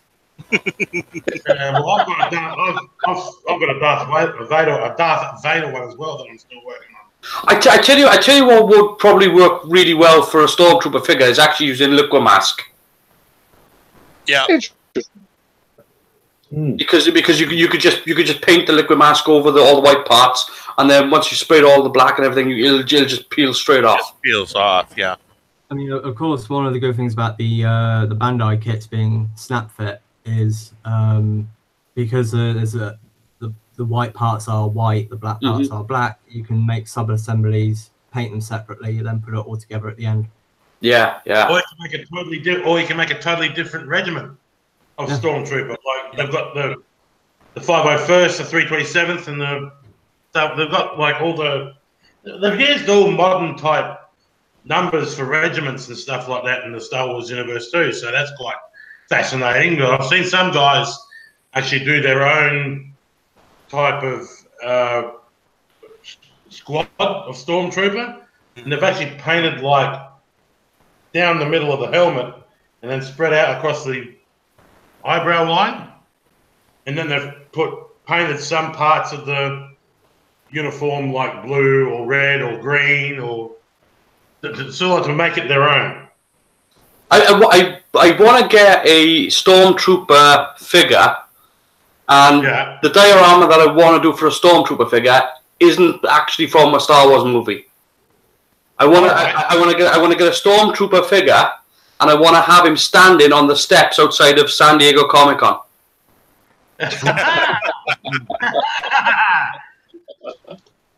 What? So this one can shoot straight, can it? Well, yeah, no, stand on the steps, but it'd be something a bit different. I don't think I've ever seen anybody do a Comic-Con diorama. No, I haven't. So basically, you want to do a cosplay of a cosplay. Yeah. I think that'd be pretty cool. I don't think anybody's ever seen that. I reckon that would be pretty cool. I'd like to move into another subject when it comes to, because you couldn't even get you can't get subtly like that. Well, you can probably do it with Warhammer and use brushes. I like to see, what's that gentleman's name? He does a lot of Warhammer. McDragon? Oh, Gil. Gil. Yes, Gil. I do believe he uses an airbrush. So my question is I think you can probably do a lot better work with an airbrush. So what do you look for in a airbrush to do this stuff? So how fine a point you got the needle, the nozzle. Because my airbrush, I've got 3 separate needles with mine and nozzles. So it'll go down to a point 0.1, I think. But it also goes up to a 0.5, I think. So what brand airbrush are you talking about? Yes. Huh? That I have one. I don't care about brands. I just buy if it's good and I use it, then it works, and I don't care. Yeah. Is it gravity feed or not? It's gravity feed. I don't go back to siphon feed. I used a Badger siphon feed when I first started off, which was a single action, which was great for getting into the basics of getting into sort of spraying and putting mass paint down. Mass painting. Fine, yeah. But as for doing subtle shading and all that, I use a dual action gravity feed. I normally take the back off my airbrush as well. I normally take that off, and just because you've got a control on the back which stops how far the lever can move backwards. And normally I take that off so that I've got all control all the time. But I got 3 airbrushes, and the one that I'm using right now is I've got it. I think it's on a 0.1 needle, which is for fine spraying. But if you want to do larger areas, then you change up to a 0.5, because it just allows more paint through. So, but yeah, that's pretty much. That's what I would look for in an airbrush is something that's adaptable, because you can do you can spray a large area and then change the needle and nozzle over, and then you've got more fine control then on a smaller needle. Yeah, personally for figure painting, if I can share this. This is a Warhammer 40k figure. Mm-hmm. The only thing done with an airbrush was the base color for the armor, yes, and the wings. The rest on a figure of those sizes, yes, you just do your base coat, and then you just make some thin paint and go do it with a brush, something like a 3/0 brush or smaller. Yeah, but if you're talking about sort of good size figures, you know, I'm not saying it's not a good size. What am I talking about? It's a good size figure, but it'll fit in your desk. If you're talking about larger figures, then you're talking about doing shading and stuff like that. That's when you're really looking at using stuff with airbrushing.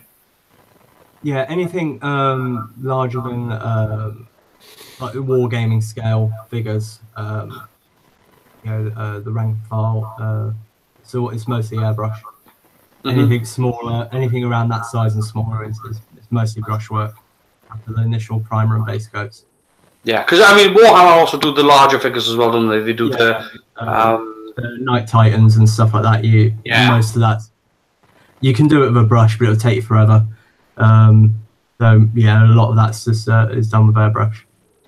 But again, it's picking and choosing as well. It's also what you want to do with a brush, what you want to do with an airbrush. Yeah. So it's problem solving along the way, really. I can do this with an airbrush, but then I need to go back and use a brush over the top of it to do the detailing. I mean, it's not one or the other. It's always a combination. I mean, and these the larger figures, like I do a lot of. There's a lot of brushwork goes into them, especially on the faces, the eyes and stuff like that. Are you doing sort of brush highlighting, sort of for like things like the hair? You doing like a dry brush or something on the hair, or? No, that's mostly done with the airbrush, but then I'm going in with pastels. To add shading to them. Yeah, that makes sense. So I see, it's not just the type of brush that's being used; it's the type of material that's being used as well. Yeah, I mean, actually, my wife's makeup drawer is slightly emptier because I've been pinching some of that for use on the figures as well. Well, nothing looks better than makeup. Yeah, it's just finding that if I'm going to shade or add like rosy cheeks or a little shading under the eyes, pastels I can't get I can't grind it fine enough, and the makeup is already fine and it goes on really well. Yeah. You mean real makeup? Real makeup. Yeah. Use real makeup to do makeup jobs on figures because it looks like makeup. Yeah. You can buy these pads that have got like 40 or 50 different colors in them. Yeah, it's really funny because one of my favorite shows has been canceled. I think it's been on for 13 seasons. It was Face Off. And I'm not sure if you guys are familiar with it, but it's a competition. It's a makeup competition. A lot of it's a movie magic, and they do prosthetics and they paint and they airbrush and all this sort of thing. And it's actually kind of interesting. But when it comes to the guys who are competing and they're being forced to do beauty makeup, even on horror figures, you got to do a level of beauty makeup, sort of like Elvira would be an example. Any kind of like fairyland, tree fairy would have a very beautiful face, but could be a grotesque otherwise, this sort of thing. And the guys are just totally lost when it comes to beauty makeup. And it gets worse because they've actually got V. Neal as there as one of the judges as well. So she's, you know, she's no slouch when it comes to makeup. No, not even to beauty makeup either. But it almost sounds like, Mark, that you got to know something about beauty makeup in order to be able to handle and understand how to use it as a paint. I mean, because that's after all, that's what you're doing. Yeah. I mean, at the moment, it's sort of just it's about 2 figures ago I started. I just thought I need this specific shading. I know where that is in the drawer. I'm going to steal that. That, and I'm just learning now how to apply it properly. Yeah, something I find that's very educational as far as facial makeup and shading is concerned is to watch doll face-up videos. Mm-hmm. If you want to learn how to do makeup with the figures and that, look at doll face-ups. They'll teach you a lot. Take the figure into Boots and ask the woman behind the counter. Yeah. We were talking about drag cars earlier. Well, no, let's not bring that up again. There's actually a very good. I'm sorry. Go ahead. There's a very good YouTube channel called Leona's Workshop, which she has a whole range of tutorials. And I when I first started getting into these things, that's who I learned a lot of my techniques off. She's back to broadcasting again too. Yeah. Very, very good figure painter. You know, I should have been taking notes all this time. There's a wealth of information on it. But maybe I'll just go back through it again. What was that name of that channel again? Leona's Workshop. Yeah. Leona. Yes. Interesting. Leona's Workshop, and she does she does makeup? Figures and dolls. Yeah. Oh, I see. Okay. Can I just point out something as well? I'm going back and forth here whilst while we're doing this chat here. Can I just point out how bad this show is at self-promotion? There's 13 people in the chat. Yeah. There's 6 people on the actual Hangout itself. We got 3 likes. We're not even subbing up our own videos. Come on, people, get with it. Carwin, welcome to my world. There's 13 people in the chat. I want to see more likes on this video. Well, you know, I don't know if you've noticed, though. I'm just going to reiterate this. And Jim and I, Jim has been very good with this, coming up with ideas for a Sunday hangout, something more specific. Because the Across the Pond seems almost very social, a little bit of, you know, soapboxy. This is what I've been doing. I'm showing off, you know, to be the peacock, in other words. And I think that works really well for Across the Pond because we're all fresh and we had a whole week pass, a couple of weeks pass, and everybody's willing to do that. But Sunday nights have been really unpopular for whatever reason. And I because it was the same format. So talking to Jim, I was like, why don't we do something or try something new? We've been doing it for really since beginning of this year, or at least trying to get Sunday Hangouts to be more subject oriented, like we're talking about tonight about figures. But it turns out it's more about figure painting, which is just perfectly fine, because anything that you learn in one genre of scale modeling, you most certainly can use it in another. Yes. To build your skills, you got to do a variety. And this is, and I'm not behooving anybody who's really good at building cars and painting them. And there are some cars that are, as you've seen in the communities, the car builds are like extraordinary. And then Mark is extraordinary in his figures. And I think, though, but what was interesting is that he got daring with Wayne, and Wayne did a Gundam, whereas Mark did a tank. Don't mention the tank.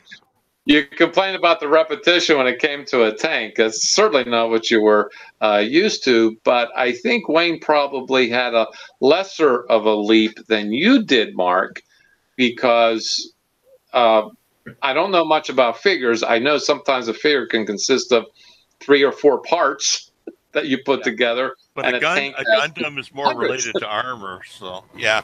Right. Well, but then again, there's Gundam that probably does have many parts. It's a high grade, which has about 40 parts total, and I picked the Zvezda tank, which had about 900. Yeah. Yeah.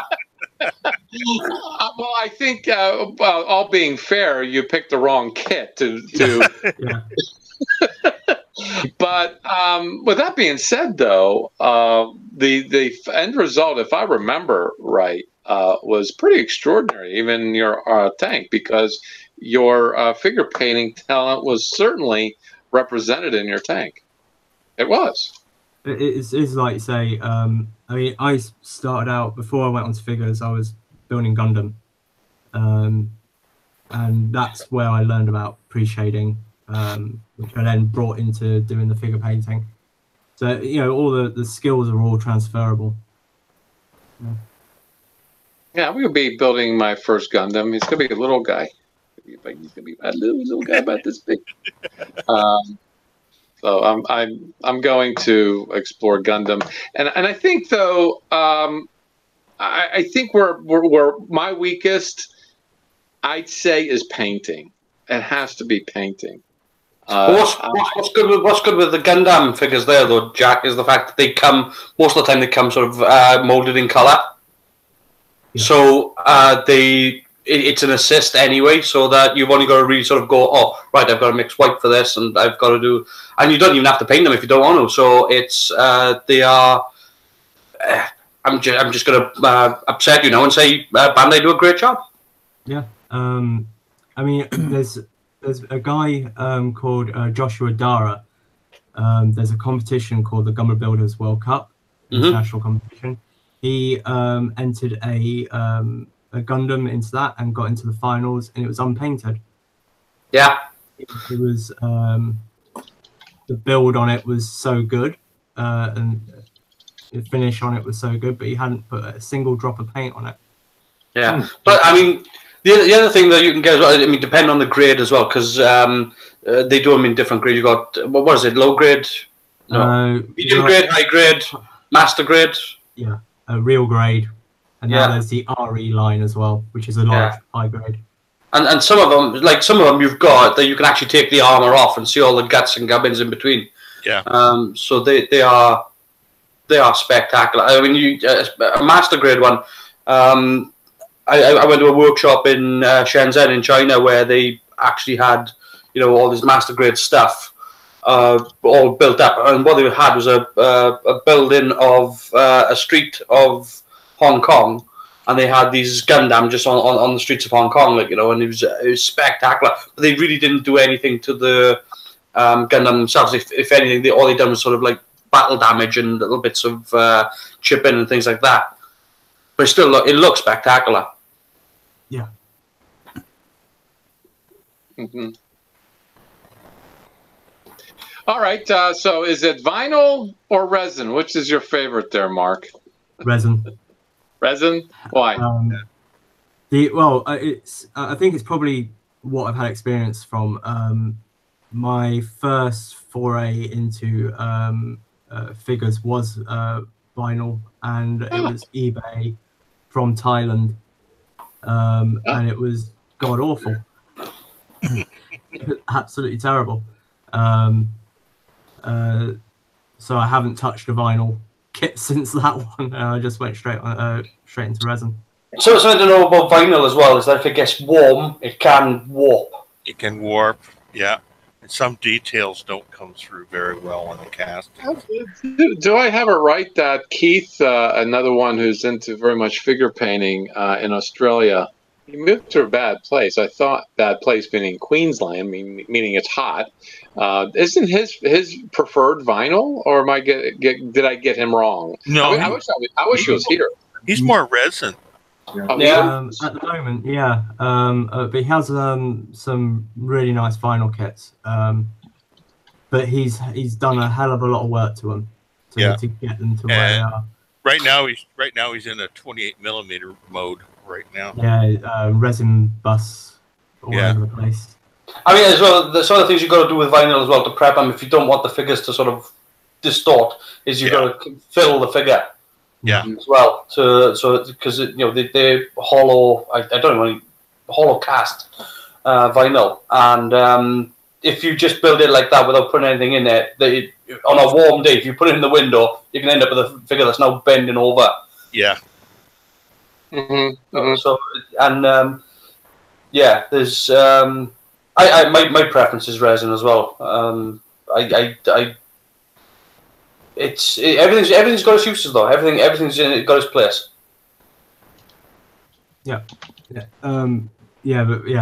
Definitely for me with resin. I mean, I think as well. I'd had experience with resin before with Games Workshop and Forge World stuff on a smaller scale, so it was a much easier transition. Did I hear rightly? I think Forge World is going away because Forge World or they've downsizing or something because. Forge World were really sort of doing. They were known for being sort of the upscale of Games Workshop. Yeah, they've. But now Games Workshop, because Games Workshop have stepped up their molding. Yeah, Forge World have discontinued a massive amount of their back catalogue.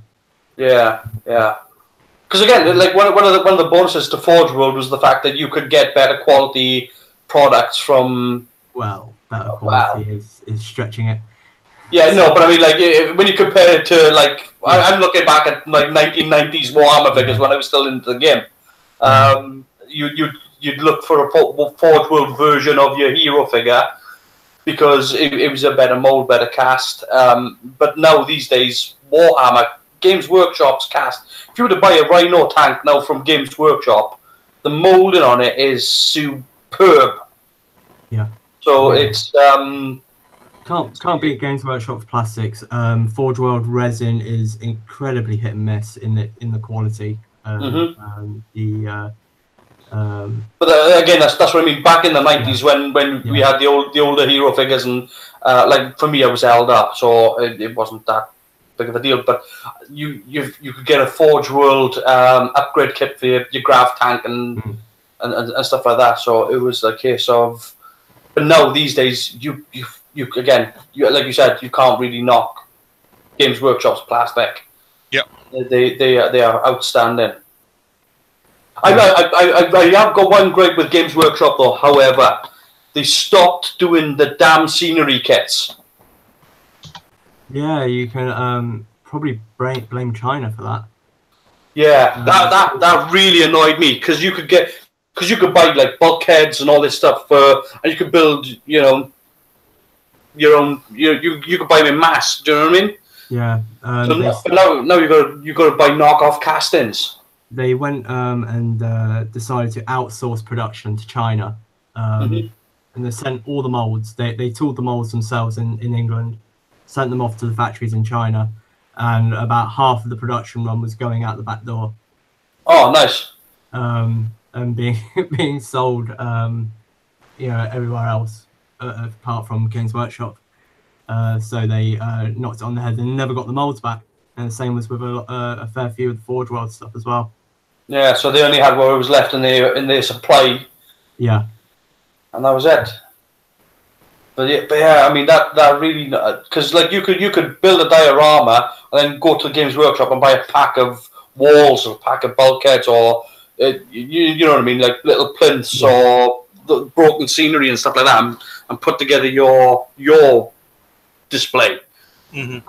And now you can't really do that. You've got to buy the this is the broken church pack. This is the, and then that really kind of annoyed me.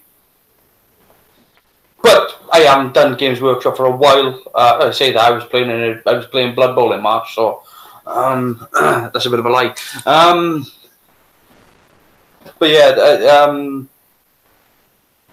I forgot what the topic was.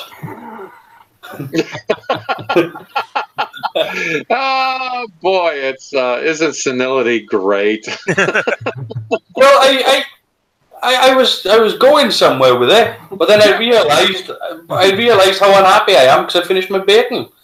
Oh yeah, you're happy, and there's Chris Cortell showed up on the live chat, and he's eating Dunkin' Donuts Munchkins, glazed chocolate and blueberry. And he likes the blueberry best, just the same as I do. And they're talking coffee. And what does this have to do with scale modeling? That's the best part about it. Nothing. And Joe McCaslin also showed up too, though he's not known to be a figure painter, but an extraordinary painter nonetheless. And there's a lot of commonality between them, I think. But so you're saying, though, resin would probably your better bet to pursue if you have no experience in it. Yeah, I would say so. It's generally what you see when you order is what you get. It's easier to fix, and I find anyway personally than vinyl. Yeah, resin's my preferred material. There seems to be a lot of that out there. There was this guy at the Wonderfest.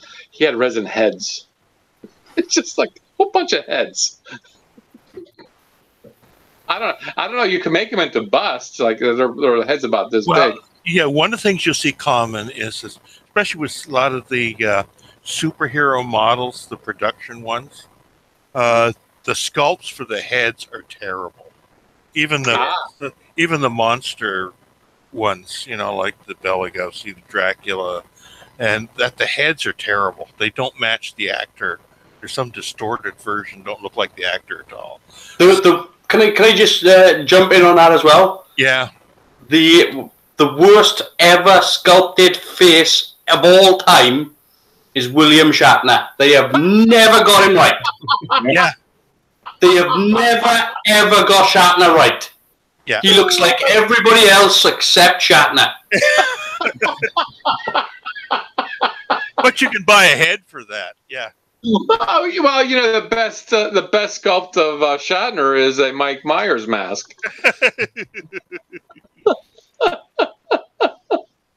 Oh my God. Okay. Here goes one good question for you all doing these figures. Particularly you, Mark. Have you ever sculpted your own? Would you like to see my latest efforts? Sure. Absolutely. That looks like it's coming along. Yeah. I missed that. Just a lump of clay is all it is. Yeah. It's harder than I thought to get something which doesn't look like it's out of a horror film. Yeah, spoils you when you watch these YouTube videos and the guy is just going slip. It's sickening, actually.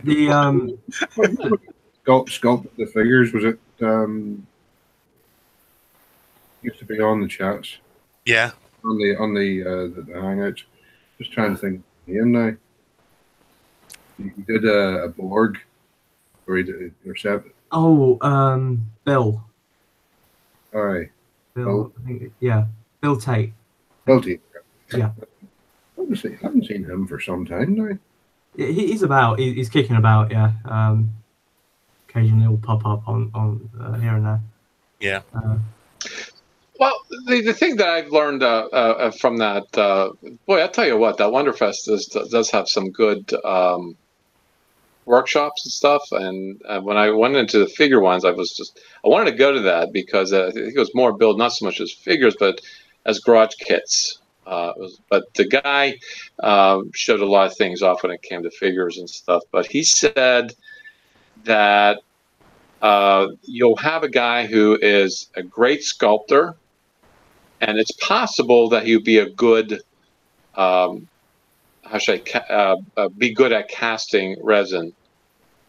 There's a lot of guys who are phenomenal at casting resins and figures and stuff, but don't make the best sculptors. So there are sculptors who have resin people they prefer to work with, and there's resin people who prefer to work with certain sculptors. And I think it's very interesting that that whole thing, like Amazing Skill Modelers is about whatever you do, whatever genre, whatever skill level, whatever you do in the hobby, you're a part of the hobby family.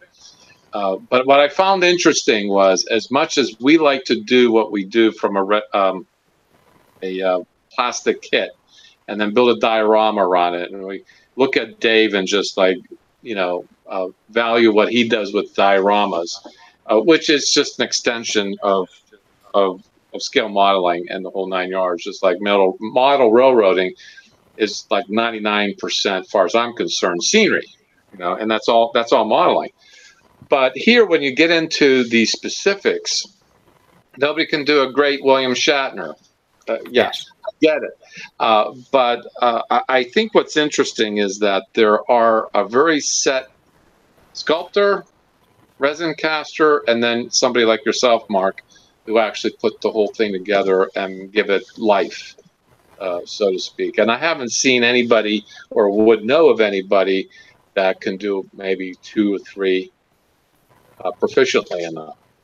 I mean, do you agree that you should leave those things to the people who know how to do them?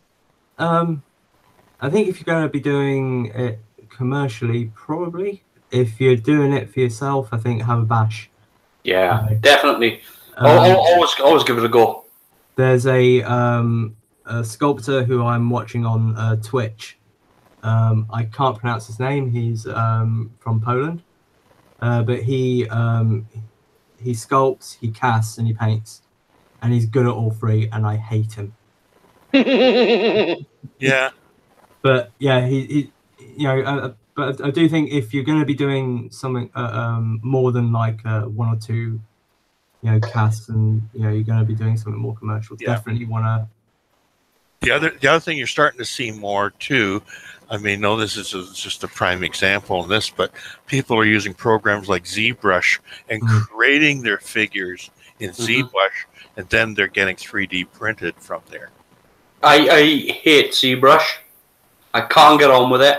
You can't get on with it? No, it's one of those ones whereby you've got. I think it lends itself to you've got to use a graphics tablet. Yeah, and you've got to use the delicate fine brush tools with it with ZBrush. But yeah, it's a great package, and it's great for doing biological things. Yeah, like creatures and whatnot. But that's what it's designed for. Yeah. Yeah, because you've got different sorts of things as well. You've got Mudbox, you've got all these different sorts of packages which are really good for producing. Mudbox is good for doing scenery. Yeah, yeah. Free drawing, especially if you're using NURBS and stuff like that to reshape. Yeah, and you've got particle systems and things like that. But it's all for like you can actually use what's it called, fume effects, which can produce clouds of smoke and whatnot, and then you can actually get that rendered out as an object. Yeah, and then you can essentially print out an explosion if you wanted to. Yeah, so those sorts of things. It's where the world of model building is going. It's not putting one above the other. It's just changing format. It's a different genre. That's yeah. it's people are still sculpting. It's just now they're sculpting in pixels instead of physically by hand. Yeah. Yeah. I mean, interestingly, as we were talking about Games Workshop beforehand, and this came up when I was talking to some other guys a couple of weeks back, how they used to do the sculpts for their figures is they used to do them 3 times the size. Yes. And then shrink them down into what you'd end up buying. Now it's all done in the computer. It's all done digitally. Yeah. Yeah. Well, that's the thing. You can still buy reducing stuff because there's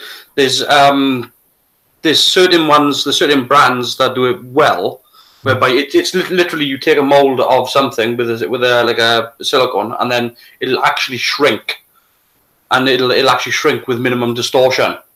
But it's expensive stuff. But the other way to do it then was that they would use like a point lithograph thing, whereby it would automatically step down, so they would literally run. Or like a knife or something, or a pen over the figure, and it would actually just copy it to a smaller scale. Yeah.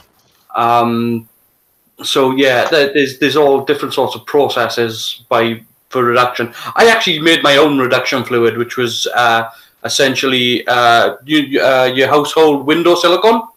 Mm-hmm. The stuff that you use, the silicone gasket. So you take that stuff, pull it the back end of cut the back end of the tube off. Pull that stuff out and then mix it with white spirit. And what you do then is you paint it onto the model and then leave it to harden. It'll take about a day to harden. And then you peel that off. And then what happens is that the white spirit evaporates and it shrinks. The only problem with that is it stinks to high heaven. Like, you have to do it outside. Like, it is toxic. But yeah, you can actually sort of do it yourself. I've used it to make smaller parts of little bits that I've needed, but yeah, it's toxic stuff because it doesn't like mixing with the white spirit. And the good thing with that as well is when you mix it down, is that you put in 50-50 mix of silicone and white spirit, is that when you get the silicone, it'll actually go on like paint, like painted on latex, so it's really, really fluid. So the capture is amazing, but do it outside and wear a bloody mask because it's awful stuff. It doesn't like it. But yeah, those fumes just burn off, and it'll actually after a week it'll shrink to about 1/3 of the size. Mm-hmm.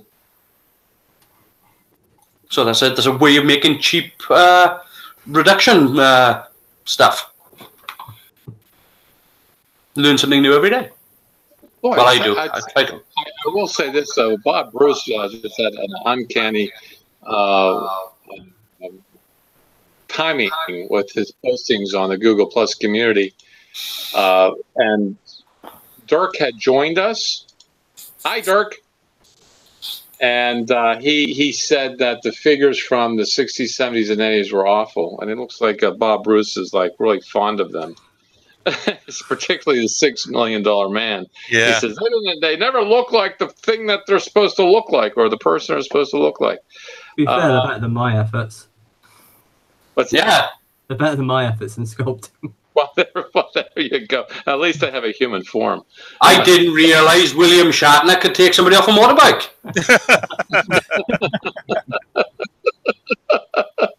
Well, I didn't know that. Lee Majors exposed himself as much as he does here. Let's see. He's got a series of pictures. Well, that looks kind of like a depressed Lee Majors.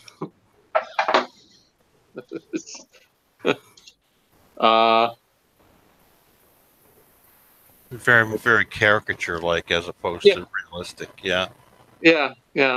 My real problem with that show was always that it was his arm, his leg, his eye, and his ear. How the hell could he lift a motorbike? Yeah. Oh, what was his spine doing? Just screaming at him, going, "Stop! You're crushing your organs." Yeah, right. Exactly. It's not like he was a full android. Yeah. No, exactly. Yeah, he had no reinforced spine whatsoever. He could run at 40 miles an hour, but it'd kill him. Oh my God. I don't know. I think Bruce has such a great sense of humor about it all. Because his figure painting is just, or figures is just all this, like what Dirk was saying, 70s, 80s, and the older cast. But of course, these are styrene kits too. Yeah. He says Bruce did a great job with these kits, but Steve is freaking living bobblehead.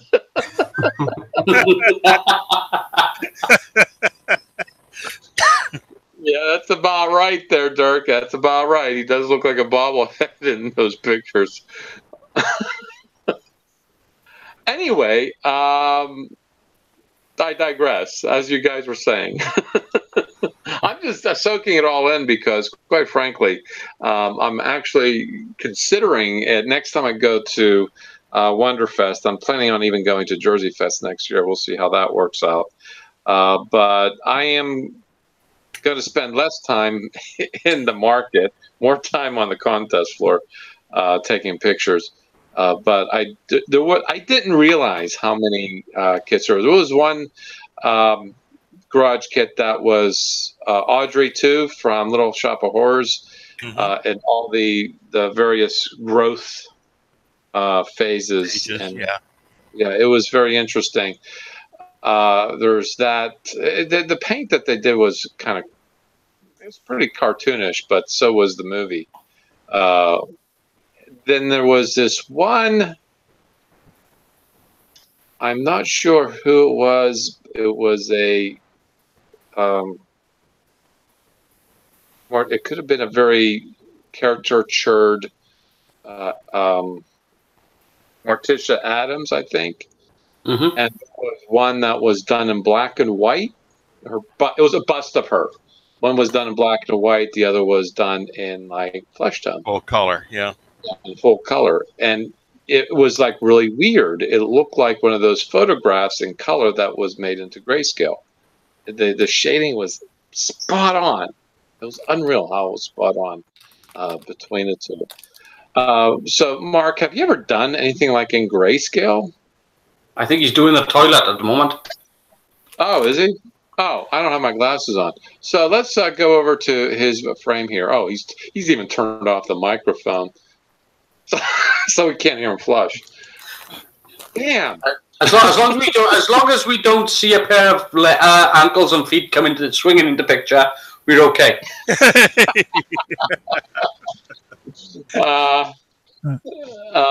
No, you're not wrong there, Dirk. He does look like. Well, we were a lot dumber in the 70s, George says. Yeah, it's funny you should say that, George, because not too long ago, well, I guess it may have been a while ago, I did see an episode of The $6 Million Man. I'm like, as a kid, how did I survive watching this show?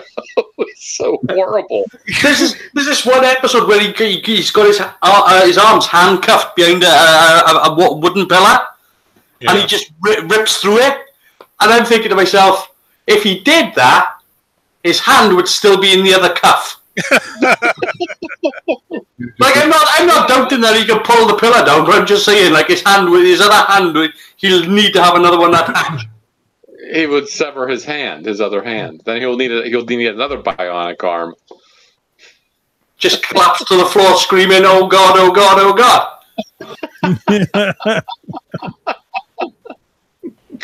Oh shoot! I was asking earlier. Did you? Oh, you made yourself a little absent, Mark. Did you ever do a figure in grayscale? I've wanted to. Actually, this one. Zaki? Yeah, from Attack on Titan. Yeah. When I primed her up, I did the Zenithal shading, grey primer, and then black from underneath to catch the shadows, white from an angle at the top to catch highlights. And when I was looking at it, I thought, that looks pretty good. I might just leave it like that. It looked really, really cool, but then I ended up painting it anyway. Yeah, I always like, that's another thing as well, because we're talking about painting figures as well, but there's also different types of painting as well. Like you can do cell shading, like trying to make something look like it's a cell shaded figure as opposed to looking realistic. Yeah. And then we're talking about grayscale in there to make it look like it's a black and white, because obviously if you're dealing with a figure that's black and white, it's not actually black and white, it's grayscale. So there's all different types of things that you can do for figure painting that doesn't just rely on making it look real. Yeah. And like I said, with cell shading as well, cell shading must be a pain to do. there are some Gundam builds I've seen where they've done them like the cell shaded, and when you first see them, you think that they're a drawing.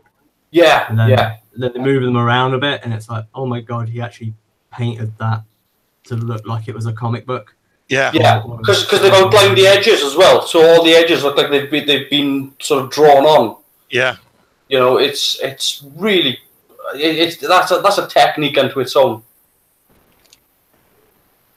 Well, the guys over at the live chat are talking more superheroes like Batgirl, and of course the horrible sculpt of the 70s and 80s and Lee Majors being a bobblehead. Yeah. That would be pretty much it. You got anything more to add, Jim? No, I think we've really covered a lot of it. Yeah, I think this was a pretty good episode, and I would give, well, not this time, Jim, but I'm going to give most of the credit to Mark and to Carwin, if you don't mind. If you don't mind, because the two are very experienced, it sounds like, from their experience about figure painting, and I'm glad it turned out to be what I wanted it to be, something more focused on a specific genre. Isn't it funny we lost Heath? Yeah. Actually, we were able to talk. He'll show back up again. Oh, is he? Okay. It's still Monday morning there? Yeah, all right. So I do want to thank Heath for showing up, as well as Dirk and Chris over at Classic Plastic 101. He showed up in the live chat. Joe McCaslin also did. And Mr. Mini Dreams, I always want to say Mini Me, but it's Mini Dreams. He also showed up for the live chat. Thank you. What's that? That's a frightening image. And Mr. Mini Me of Jack.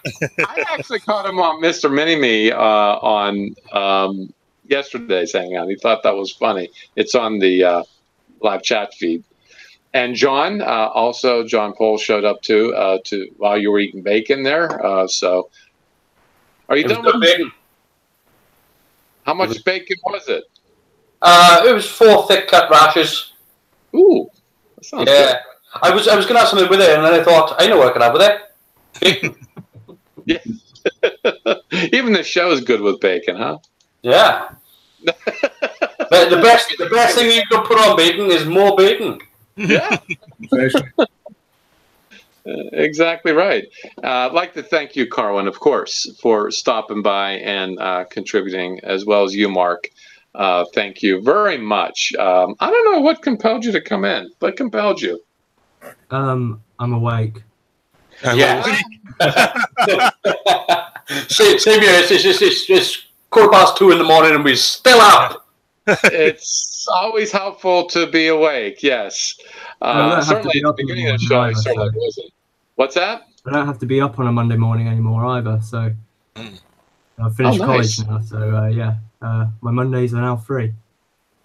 Oh, well, congratulations on finishing college. You did show a picture of your diploma there. Congratulations to that, and good luck in your future endeavors with that degree that you earned yourself.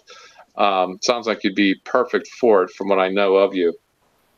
So really thank you for stopping by and giving us your know-how about the figures. I was hoping that Keith would show up. That'll be in like a trifecta. Mark and Keith would have been a perfect trifecta. So, thanks, Jim, for suggesting a subject. We got to come up with something else next week. In a couple of weeks. A couple of weeks ago, we knew we were going to talk about that, but we needed to prepare. I'm glad we did. We'll come up with something next in 2 weeks about something. We'll probably announce that next week. And Phil, thank you hey, you contributed quite a bit there. You held up bottles. You were the hand model.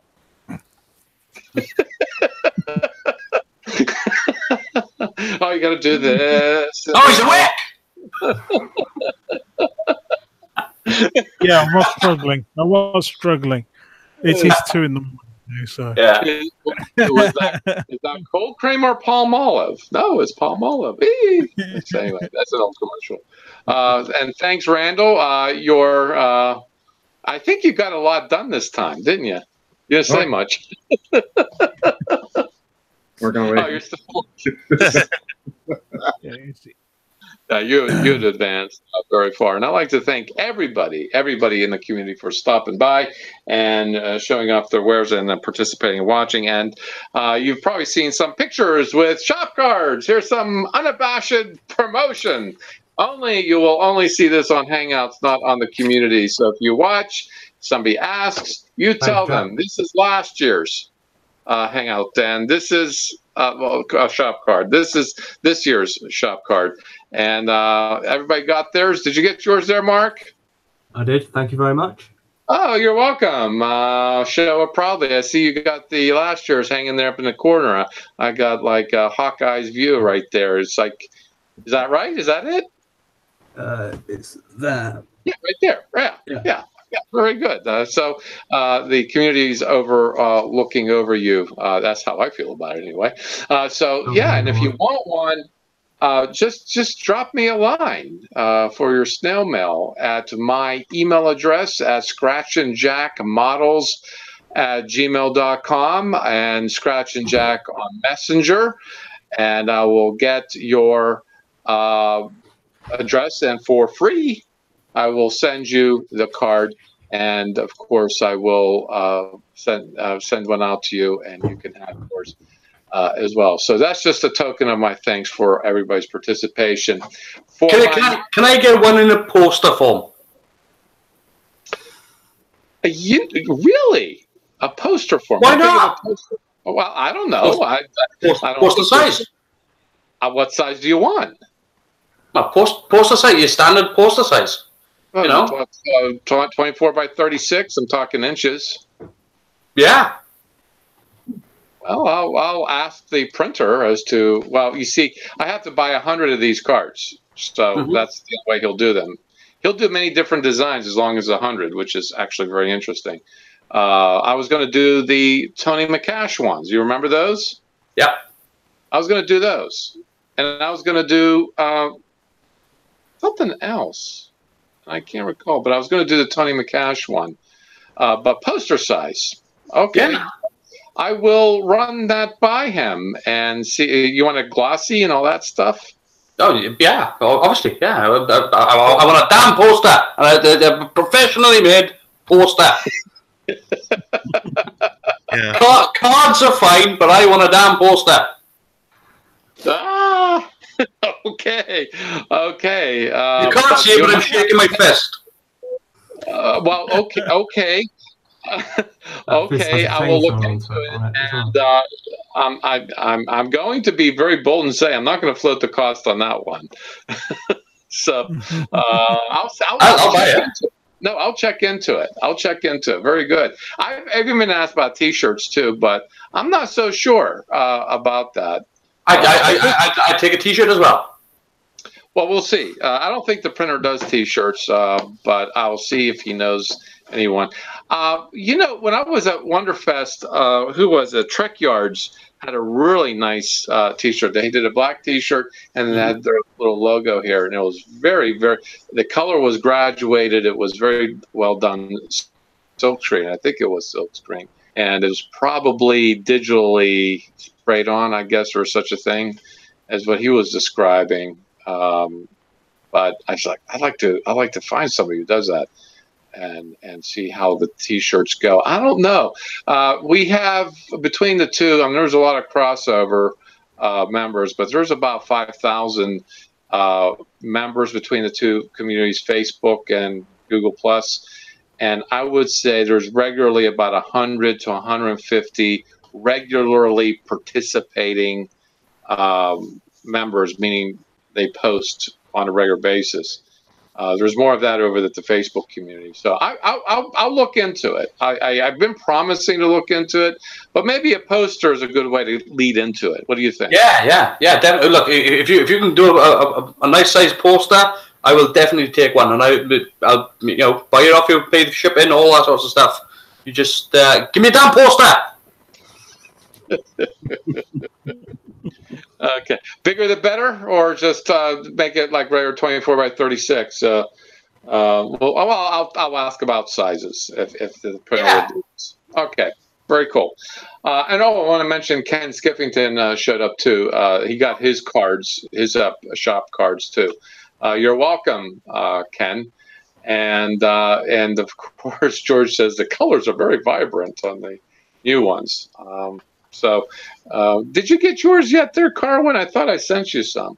No. I can't get cards. I can't get posters. Well, I guess you got to, after we get off the air, you got to give me your address. I'll cross it. I think I was able to send you one, but I'll send you another. Oh, hell, you'll get them twice. Because Phil got his, and a few other people in the UK got theirs. Well, what's a good thing to do is put it, when you send it to me, put the poster with it. I'm not kidding that, but I want a damn amazing skill models poster. Okay, well then, very good. Between these two, which do you like the best from what you see? The one in your right hand. This one. That is your right hand, correct. You're very good. You passed. Yeah, this is this year. Well, it's interesting. I know from my right to left. That's why I keep cutting myself. All right. I think I'm going to see, because there is also the resolution that needs to be worked on too. So yeah, I'll look into it. Probably send them an email in the next couple of days. All right. Well, anyway, I'm trying to close this up. Thank you very much for watching. Thank you very much for building and posting. And as studies have shown, model skill builders or modelers are introverts. Still many of you join us, and many dare their egos and join us. And I really like that. I'm an introvert too by nature, but I like to hear myself talk as well. Go figure. Coming this year, we're going to do the same things, but because they're popular. I mentioned the 48-hour hangout earlier. Everybody watching or has watched this show, please, I encourage you. If you don't want to show up on air, I understand. But if you get even minimally a microphone, you even have to show your face. You can do what Carwin did. Is just show up and chat with us. And we do have a phenomenally great time on the 48-hour hangout. And that starts on the 28th of November. That's a Friday at 8 a.m. And we try to pull through. Jim and I kind of napped our way through it. But there were moments that were just a barrel of fun, barrel of laughs. We do some modeling. And we do modeling, but I don't think we talk much about it. I think we talk about everything else under the sun. Yeah. Yeah, we rib each other too along the way. And one year, even alcohol had a role in that. It was soon enough. Hey, you know what? Pot is getting kind of legal around this country, and maybe. Yeah, that's a different kind of resin. Yeah.